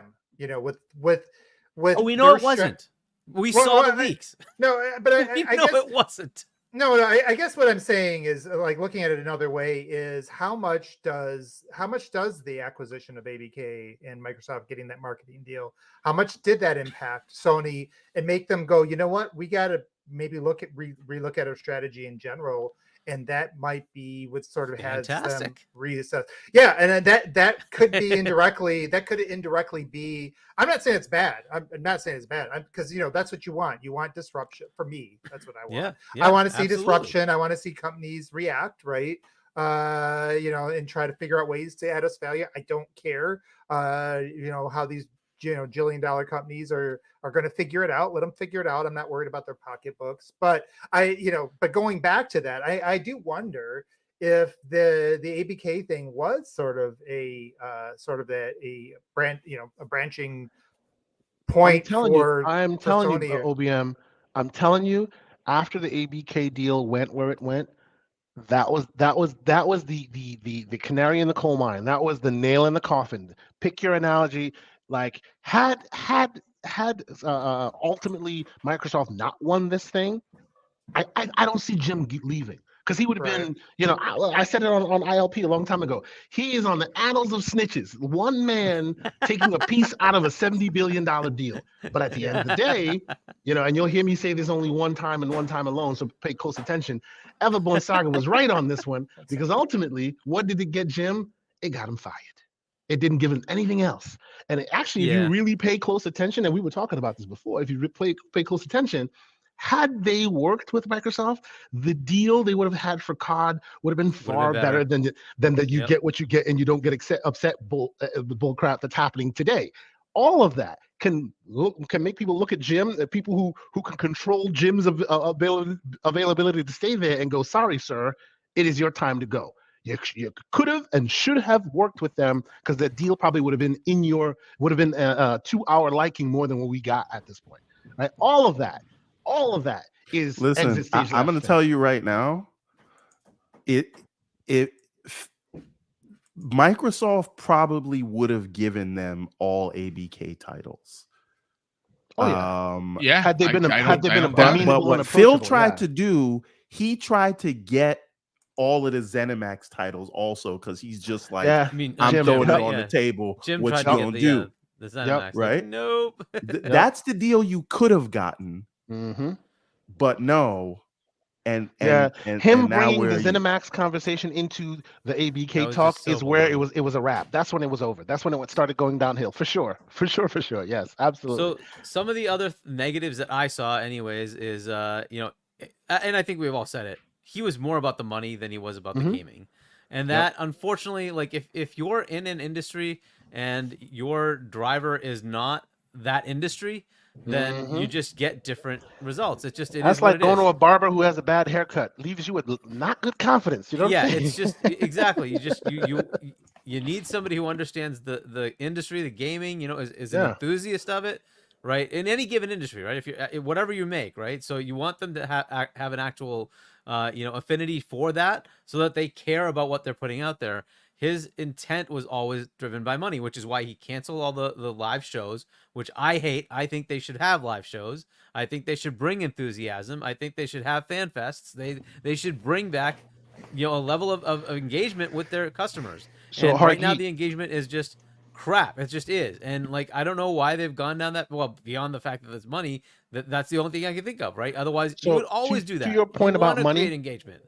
To your point about money, you are so right on that, because look at what he said in the deposition, right?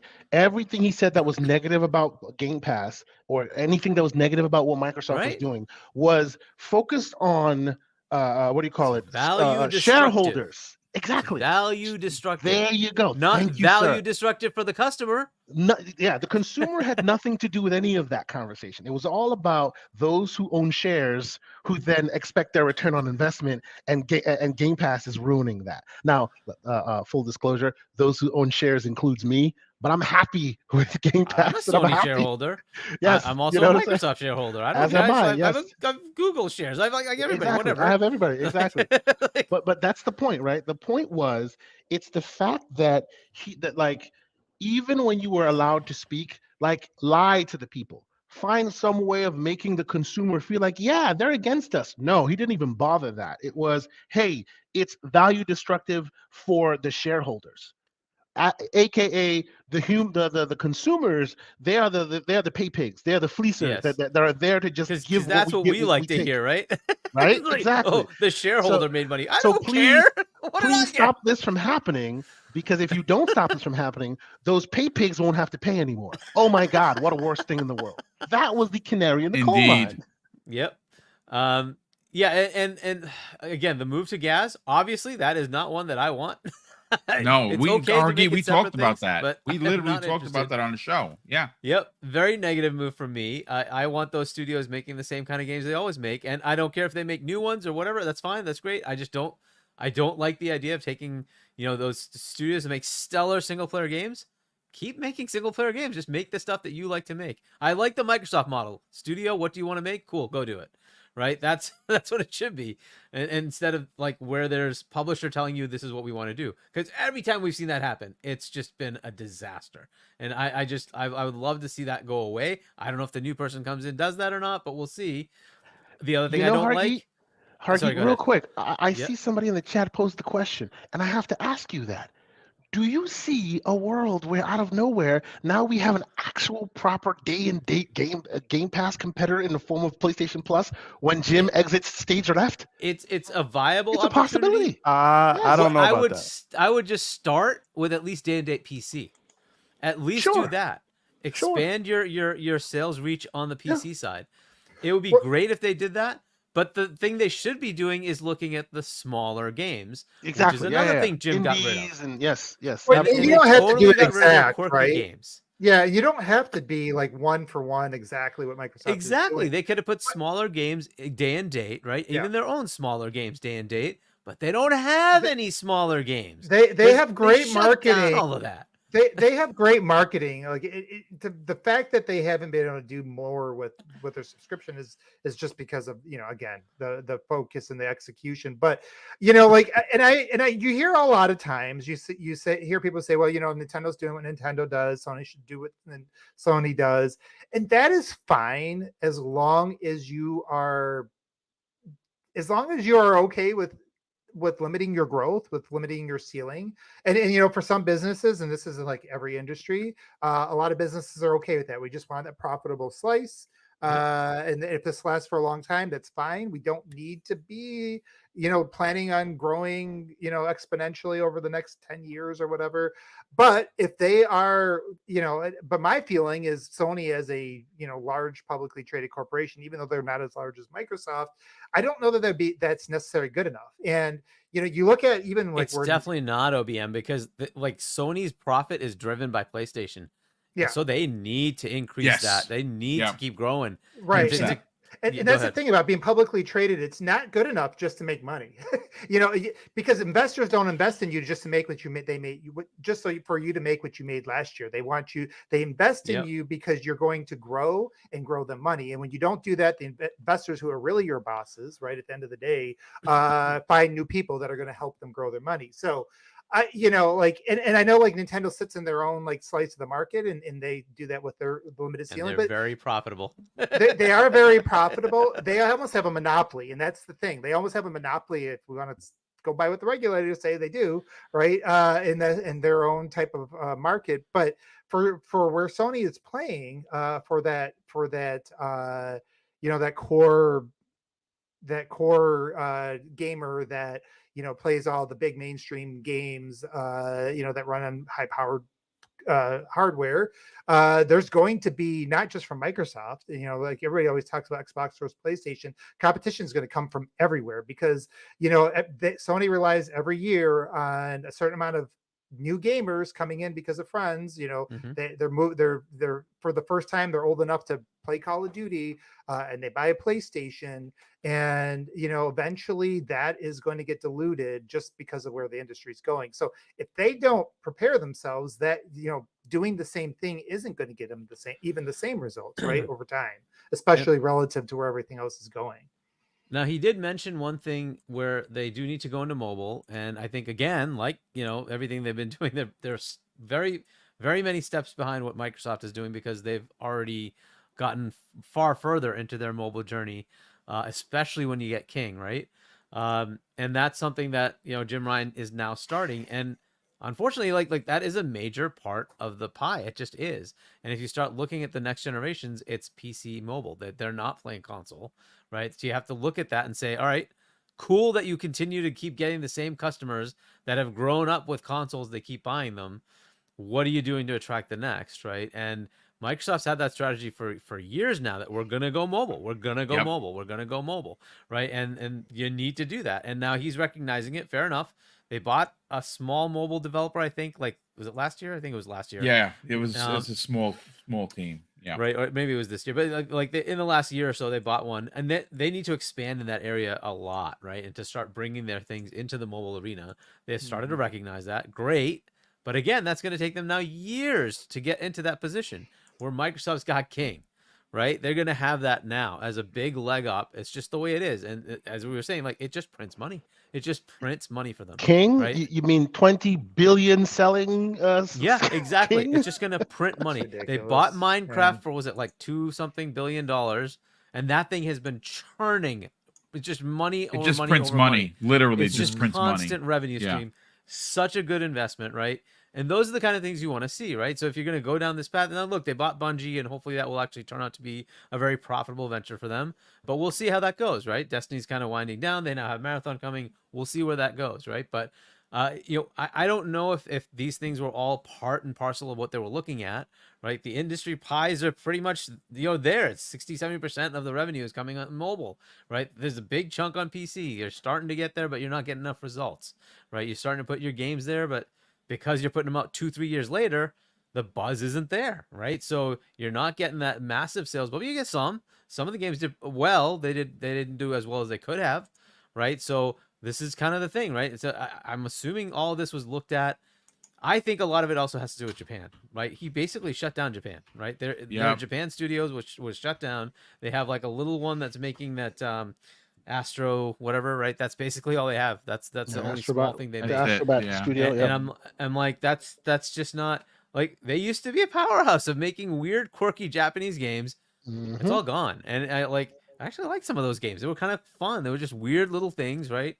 I didn't like Knack, but there were other ones that were pretty good. And see, Hargi, and this is why I'm that's the thinking thing. It's maybe just- Japan is looking at them and saying we've gone too far in that other direction. Yes, let's come exactly. back to I where agree. let's go back to the 1000%. fundamentals, right? We don't need Absolutely. just all cinematic, sad dad walking simulators. Like having quirky, fun games is kind of a thing. You want to have something innovative, and you look at the other side.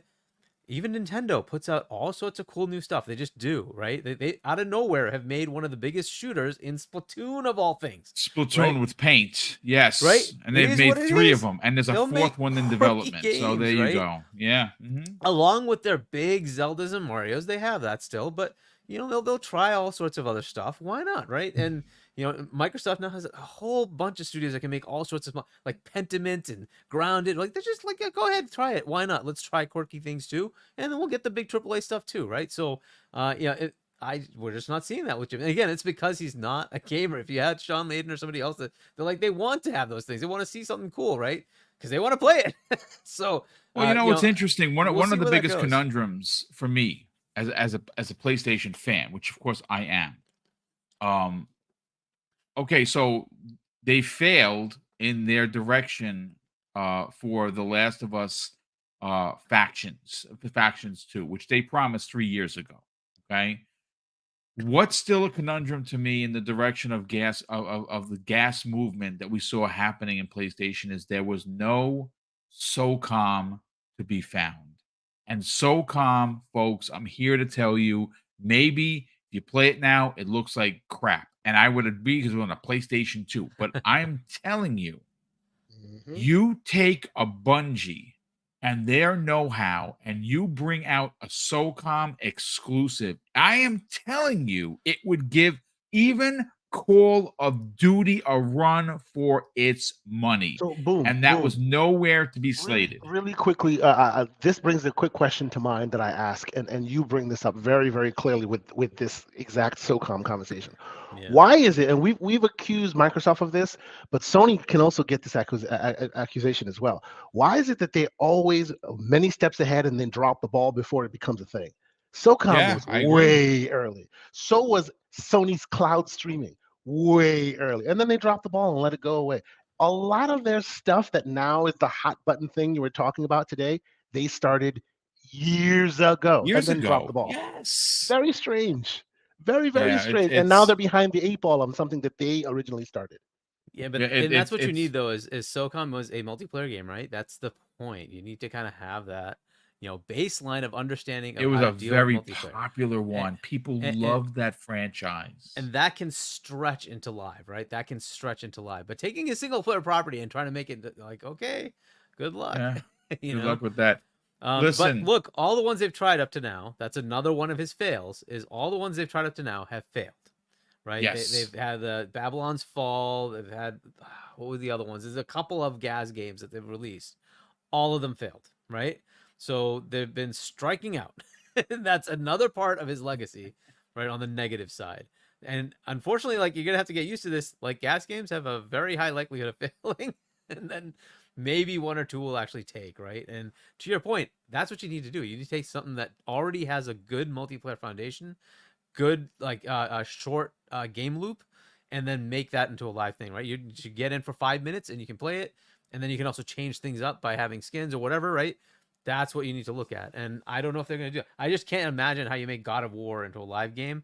I don't even want to imagine. That'd be like, Yeah, it would be a disaster. Listen, we're closing in on the 9 o'clock hour. I don't want to hold everybody up, but I do got to get everyone. I got to get the outros, but I have to read up the super chats. It's been, my God, so many of them. So Game Shark drops a very generous $2 super chat and says, how would you guys describe Sony Ryan Sony legacy. I think we just did that. And again, he had a lot of success. Let's make no mistake. Jim Ryan made a lot of money for Sony in his tenure. But when you look at as the leader of PlayStation now, we just broke it down. And again, sorry that we're getting to your super chat now. It's just been one of those kind of nights. Highlander 001 drops not one but two super chats. The first one of $5. He says, "Evening booming panel. I knew it and said Jim Ryan would step down when Microsoft acquired ABK, and Jim took that terrible deal for Call of Duty." His other one says, "Jeff Keighley will be the next CEO of SIE. LOL." I'm not. That's not. You never know, right? Joe Dunmore, who's been a channel member for 10 months. Thank you so much for that, Joe. He says Lena Khan to take over after Jim Ryan's exit. Tom from Tanami drops a $5 super chat and says, "Phil and Jim in a parking lot. Phil, call an ambulance, but not for me." Oh, my goodness. Bunty drops a very generous $2 super chat and says, "What new game got released under Jimbo's leadership?"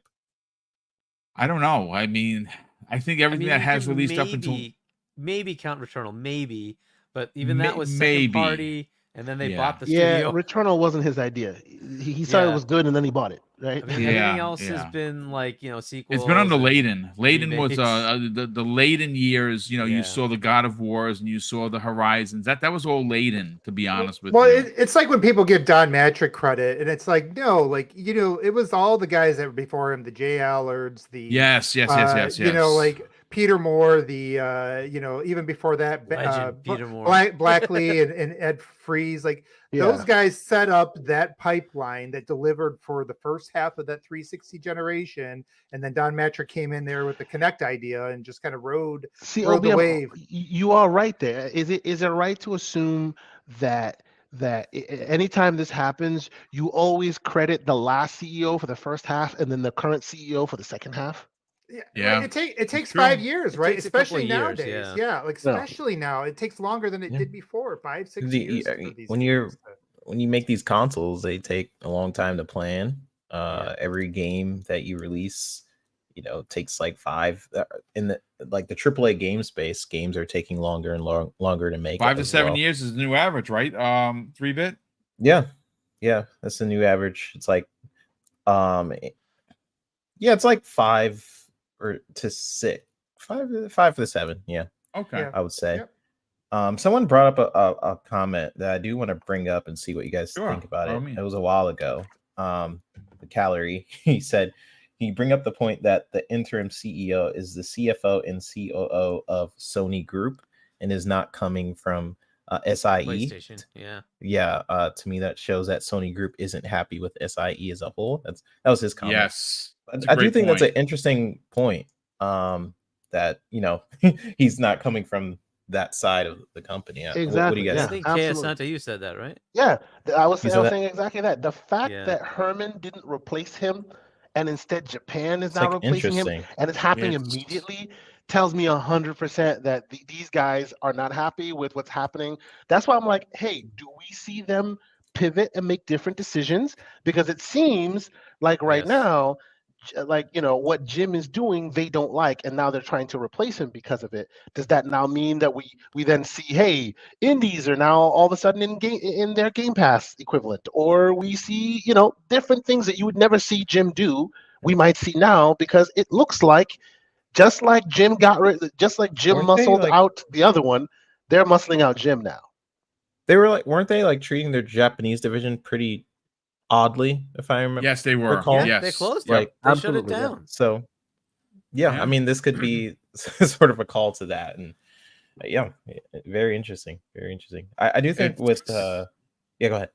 No, I was going to say we're going to continue to learn. Obviously, this broke very late this evening. Surprisingly, this late in the afternoon, it broke. Normally, something like this breaks mid-morning, mid-afternoon, and then we get the digest. This broke at like 6:15 here on the East Coast, which is unheard of, right? 45 minutes to kick off. Here we are. We're talking about it. We're going to continue to cover this. I'm sure everyone on this panel is going to be, having their shows talking about this. I'm going to be sitting down with Steel Rain tomorrow to continue this conversation at 12. And of course, if there's more to cover, and I believe there will be, we will then continue There's the going to be a conversation. lot of follow up from this. Yeah. But there's to your definitely point, there's be. one other little piece that's interesting in Japan, right? Because he's been, Jim's been kind of dealing at a global level and a lot in the US level, but in Japan, they are getting trounced by Nintendo. They are being trounced by Nintendo. Right. Yeah. So just but keep Nintendo's that in mind. not their competitor, Hargy. And Nintendo's not their competitor, but I don't think Sony, itself thinks that that's the case. I think Sony says, why is my console not the one that everybody buys? Why is it Nintendo, right? Just think about that. Just saying, right? Because if they wanted to have a concerted effort to fix that, they could have done that. They haven't, right? So Nintendo is trouncing them in their own home territory. So just another point. No, well, again, this is the conversation that's going to happen for the next week, obviously, and then obviously the week after that is ABK is going to close. It's the new cycle. I think it's going to be the week of the 16th. I think is yes, me too. I think that would be that Monday. Yeah. I absolutely agree. Let's see. Drawn TJ drops a very generous $2 from Jen, says, bye Jimbo. You messed with Phil, and we found out. Spartan 661 drops a very generous $2 from chat and says, I'm curious if Colin Moriarty ever met Jim Ryan. I cannot wait to hear what he has to say, because obviously that's Mr. PlayStation. Dan Lazaro drops a very generous $2 super chat and says, there is even worse news to follow, I guarantee. Maybe. Michael Mooney drops a very generous £5 super chat and says, the new PlayStation investment roadmap due early 2024 will be telling. Indeed, it absolutely will. Top Shada drops a very generous $2 super chat and says, raising the subscription service cost him his job. I mean, it went up $40. So that's a lot. And maybe, just maybe, Spartan 661 drops a additional $2 super chat and says, Matt Booty spending them out of business. Hashtag Hitman MB. Hashtag Peaches. Peaches. And his other $2 super chat says, Jim Ryan is going to sell both water to PlayStation fans now. Oh, my bath water. Oh my God. Stop it. That's so scandalous. Jax82 drops a very generous $2 super chat and says, remakes, remasters, and live service. Sony is in trouble. Indeed, I think that they are. Jigga J, I should say, our very good friend who's here each and every show, drops a very generous $2 super chat and says, Sony will bring on Phil Harrison. Oh God, don't do that, please. 80s cartoon villain drops, I love the name, drops an outstanding $10 super chat and says, conspiracy theory. The Sony hackers will allegedly release the data soon. Don't you find Jim Ryan leaving around that time a little suspicious? Imagine the possible stuff that may be revealed. I didn't even put that correlation together. Yeah. That is crazy. Still looming. Yeah, absolutely. It is. We have Spartan 661 drops an additional very generous $2 super chat and says, graybeards know better. Gaming is what it is. Indeed. And I do have a gray beard. You see it's starting to come in a little bit. It's terrible. RC Polygons drops an outstanding $10 super chat and says, if Microsoft buys Sega, do you think the same thing could happen like Sega of US, Sega of Japan, Sony of Japan, and Sony US, with both branches wanting two things? Could this happen with Microsoft and Sega? I don't know, but I know that at the time Sega was having problems. The company was going in two different directions, and they're supposed to be one company. And well.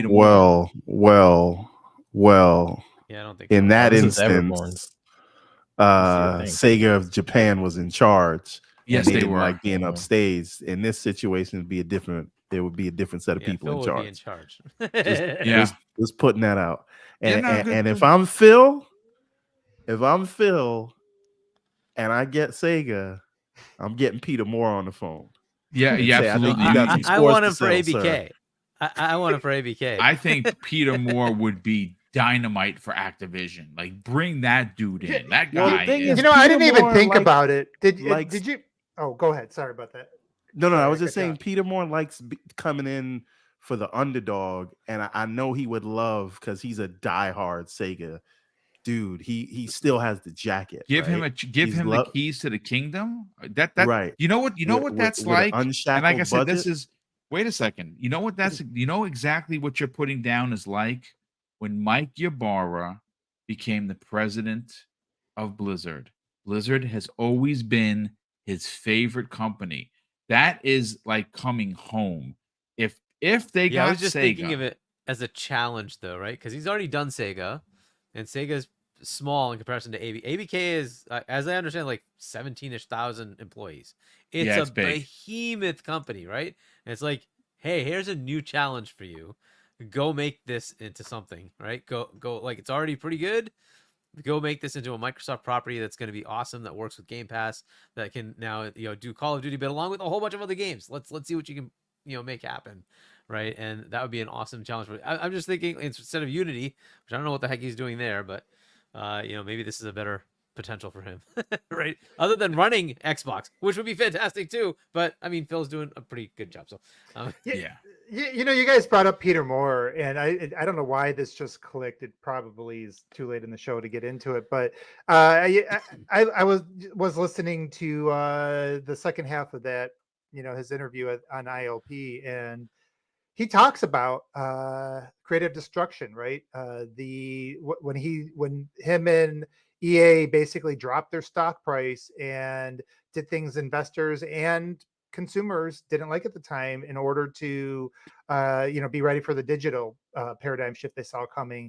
It's kind of interesting, when you kind of, because everything we were talking about regarding with Jim Ryan and some of the pivots that they've had to make, it's kind of in a similar space, right? Like it feels like they were market leader and they took advantage of their brand and tried to reshape themselves to be ready, and it feels like there's some opportunity maybe for Sony to do something similar. But anyways, if people haven't listened, he to could that, take over Peter, Sony. Yeah. if people haven't listened to the Peter Moore interview, it was really good. So He could That take was over it was Sony, it was really it was like excellent. PlayStation. Yeah, Yeah. He listen, still let's has get to bad outros. blood for them, so I don't know. Let's if he'd let's wanna get do to that. outros. We'll get everyone out of here. We'll start first with 3-Bit Brother. I know that you don't have your own show as of yet. You're super busy. Life has been coming at you at 100 miles an hour, but it's great to have you here. Where can people find you on other shows when you actually have the time, and more importantly, where can people reach out to you on social media? Yeah, appreciate you letting me back on with the rest of the You're crew. welcome here, brother. Anytime. You got the keys to the front door. Just come on in. Yeah, it's been a fun ride. Like again, I always give props to Boom for basically introducing me to the community like 3 years ago, I think now. I've been podcasting in and out, and I've been very busy. I'm currently I do all the commercials for Aflac. So if you guys see the Aflac duck, Pretty dope, dude. That is pretty dope. It's my new gig. So I went from working on some Fable stuff to now doing commercial work. So it's I been worked busy for Aflac for like 6 months. Aflac. Yeah. Yeah. We used to have like a sold insurance there. It was like, oh, you got insurance? How about some more insurance? Yeah, so it's like insurance on top of your insurance, because it's not like main insurance. Yeah. Anyways, I'm not gonna get too much into my marketing thing, but this has been a fun show. I'm interested in what's going to happen in the next few weeks. I'm sure we're going to get even more stuff coming out of this, right? I'm sure we're going to get more details that are going to spill from how this decision is possibly coming out, or maybe we just start thinking about different scenarios. So I'm on FSP on Mondays, the Fun Speculation channel. There's also Fun Pop, where we talk about comic books. I love comic books. My dad was a comic book artist for Marvel, so I am embedded in comic book lore and stories and stuff. So we actually discuss all that on Tuesdays on the Fun Speculation channel. Other than that, you guys could just see me on Twitter nerding out just about gaming topics or things like Scott Pilgrim and stuff that's coming up at i3bit, and that's where you guys can find me. Love y'all. I'll see you guys. Love you, brother. Thank you so much for being a part of today's show. OBM, sell your brand, brother. What I know you got something working cooking in the oven. Yeah, it's been cooking for a while. Yeah, it's okay. Listen, okay, when you're ready, I delayed it. We will sell your brand. Talk about where people can find you on social media and reach out and and strike up a conversation. Yeah, well, first of all, Boom, wanted to thank you for inviting me, and it was great to be on a podcast here with 3-Bit and Hargy for Hargy. I've been on with a few times, and 3-Bit. I think this is the first time I've been on with you, so I know I've heard you talk to. I think we jumped in some party chats at the same time here and there, Yeah, I think so. and then obviously Everborn and Kiyosante. I can't get enough of their slander. So it's always a good time. And today was a lot of fun. I just wanted to kick Jim on his way out just because. But I do want to just kind of emphasize that we are probably in one of the greatest times for gaming that we've had. So hopefully 2023 is just incredible. insane, right? And that's been one of the the reasons I kind of delayed things. It's like, let me just enjoy this moment and for just another month, and before I start rolling out things, because I do want to be consistent. I am going to roll out a YouTube channel, but I do want to be consistent once things start. So that should be coming over here probably during these holidays around Thanksgiving and such. You probably start to see some things come from me. But in the meantime, if you want to follow me, I'm on Twitter, Mutha_1, MUTHA_ONE. I will let you know where I'm going to be from there. And I do pop into podcasts here and there. Always appreciate, Boom, that you give me the keys to kind of walk in and bring some drama from time to time, industry drama. So was happy that was able to help with the ratings today.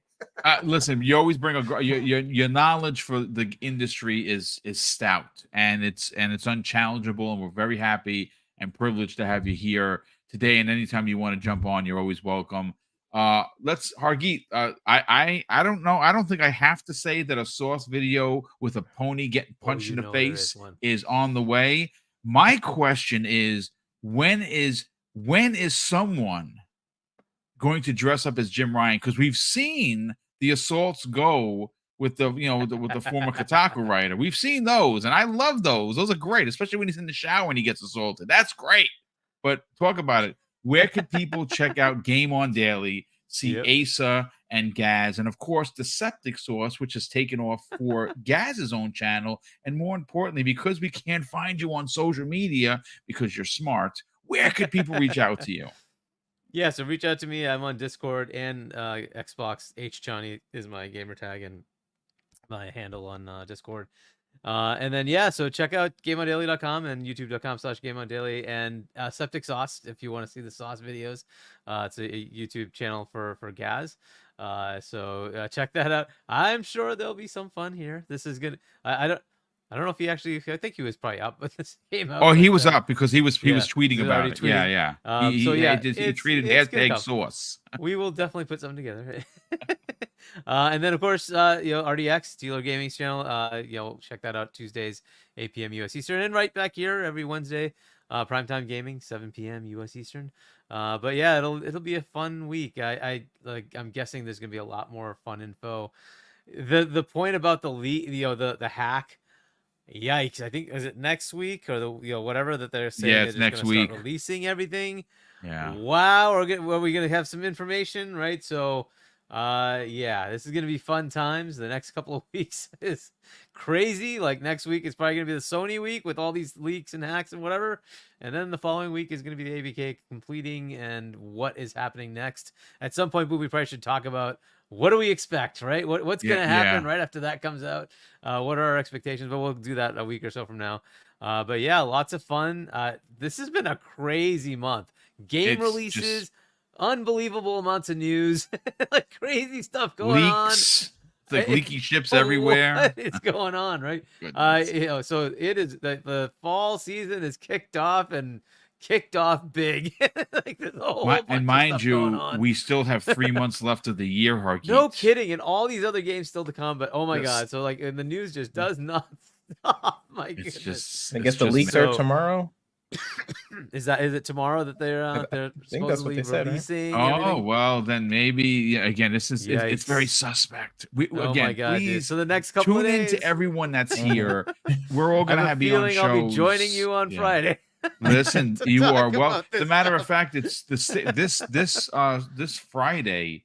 We are doing the 6th annual Boom's birthday bash, where nice. Mrs. Boom and I are giving away 10 $50 gift cards for the Nice. amount of $500. It's one of our big giveaways of the year. It's a $500 giveaway. We have another one coming up in November, and we have the big one in December, folks. The most we've ever given out as a channel. Remember, we're still mom and pop, right? We're giving away in 2 hours $1,500 for the holiday show in December. It's the most money we've ever given away, and we do that because we just love giving back to the community. But Kay Asante, you said to me on the phone, you haven't written the show notes for Saturday yet. Well, here you go, sir. And we're only on Wednesday. You and, of course, Everborn are going to have a lot to get into. Yeah, this Saturday should be an interesting show for multiple reasons. One, before any of this happened, it's because we'll probably be doing it IRL. Can you imagine? Amazing. I am, of course, as people know, I'm on quote unquote vacation. I'm in New England right now. I say quote unquote because I'm still working. There's people still coming after me. I'm not really on vacation. It is what it is. But I will take some time and head out to New York and possibly, GCP this weekend will take on a different flavor. So look forward to that. But it's been a crazy week.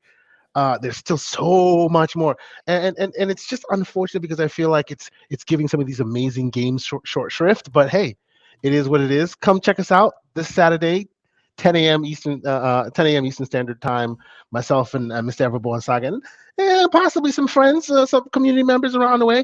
I'm sure OBM will wake up in the morning and say, "I have more to say." And when he does, we will gladly have him on our show and anyone else who's interested. So, I do want to say, you guys, I've had to catch you on replay because Starfield has screwed up really messed up. Starfield has done a lot of things for me. I've been neglecting my workout schedule. It's disgusting. Like I will tell you, I've had OBM, dreams about Starfield. I promise you right now, the only reason why I am off cam is because my camera is terrible on my laptop, not because I'm playing Starfield as we speak on the A1 Pro right now. It is what it is, sir. It's a problem, indeed.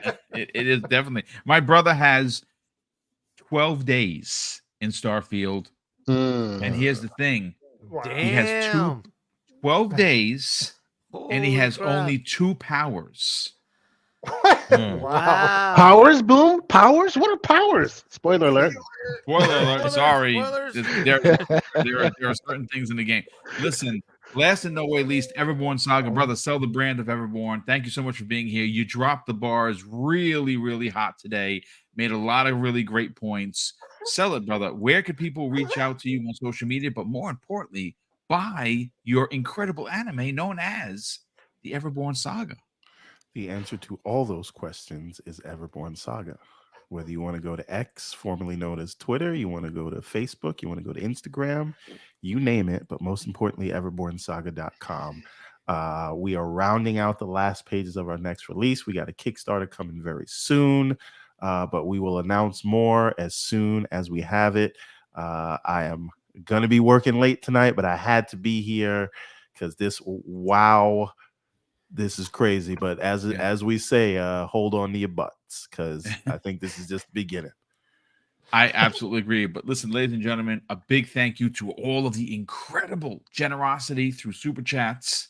Thank you for the channel memberships. We're at an all-time high for channel memberships, which is crazy generous of this community. And of course, a big thank you to over 900. We missed 1K live views, but I think like 40 people. I think that's how close we were. Thank you for checking out the show. If you're new, we are 18 subs away from 13.5. Obviously, we want to hit 14K. We had set a goal very early in the year for us, 15K. I don't know if we hit it, but we'd love to get to that 14K. If you're finding the channel for the first time, please consider subscribing.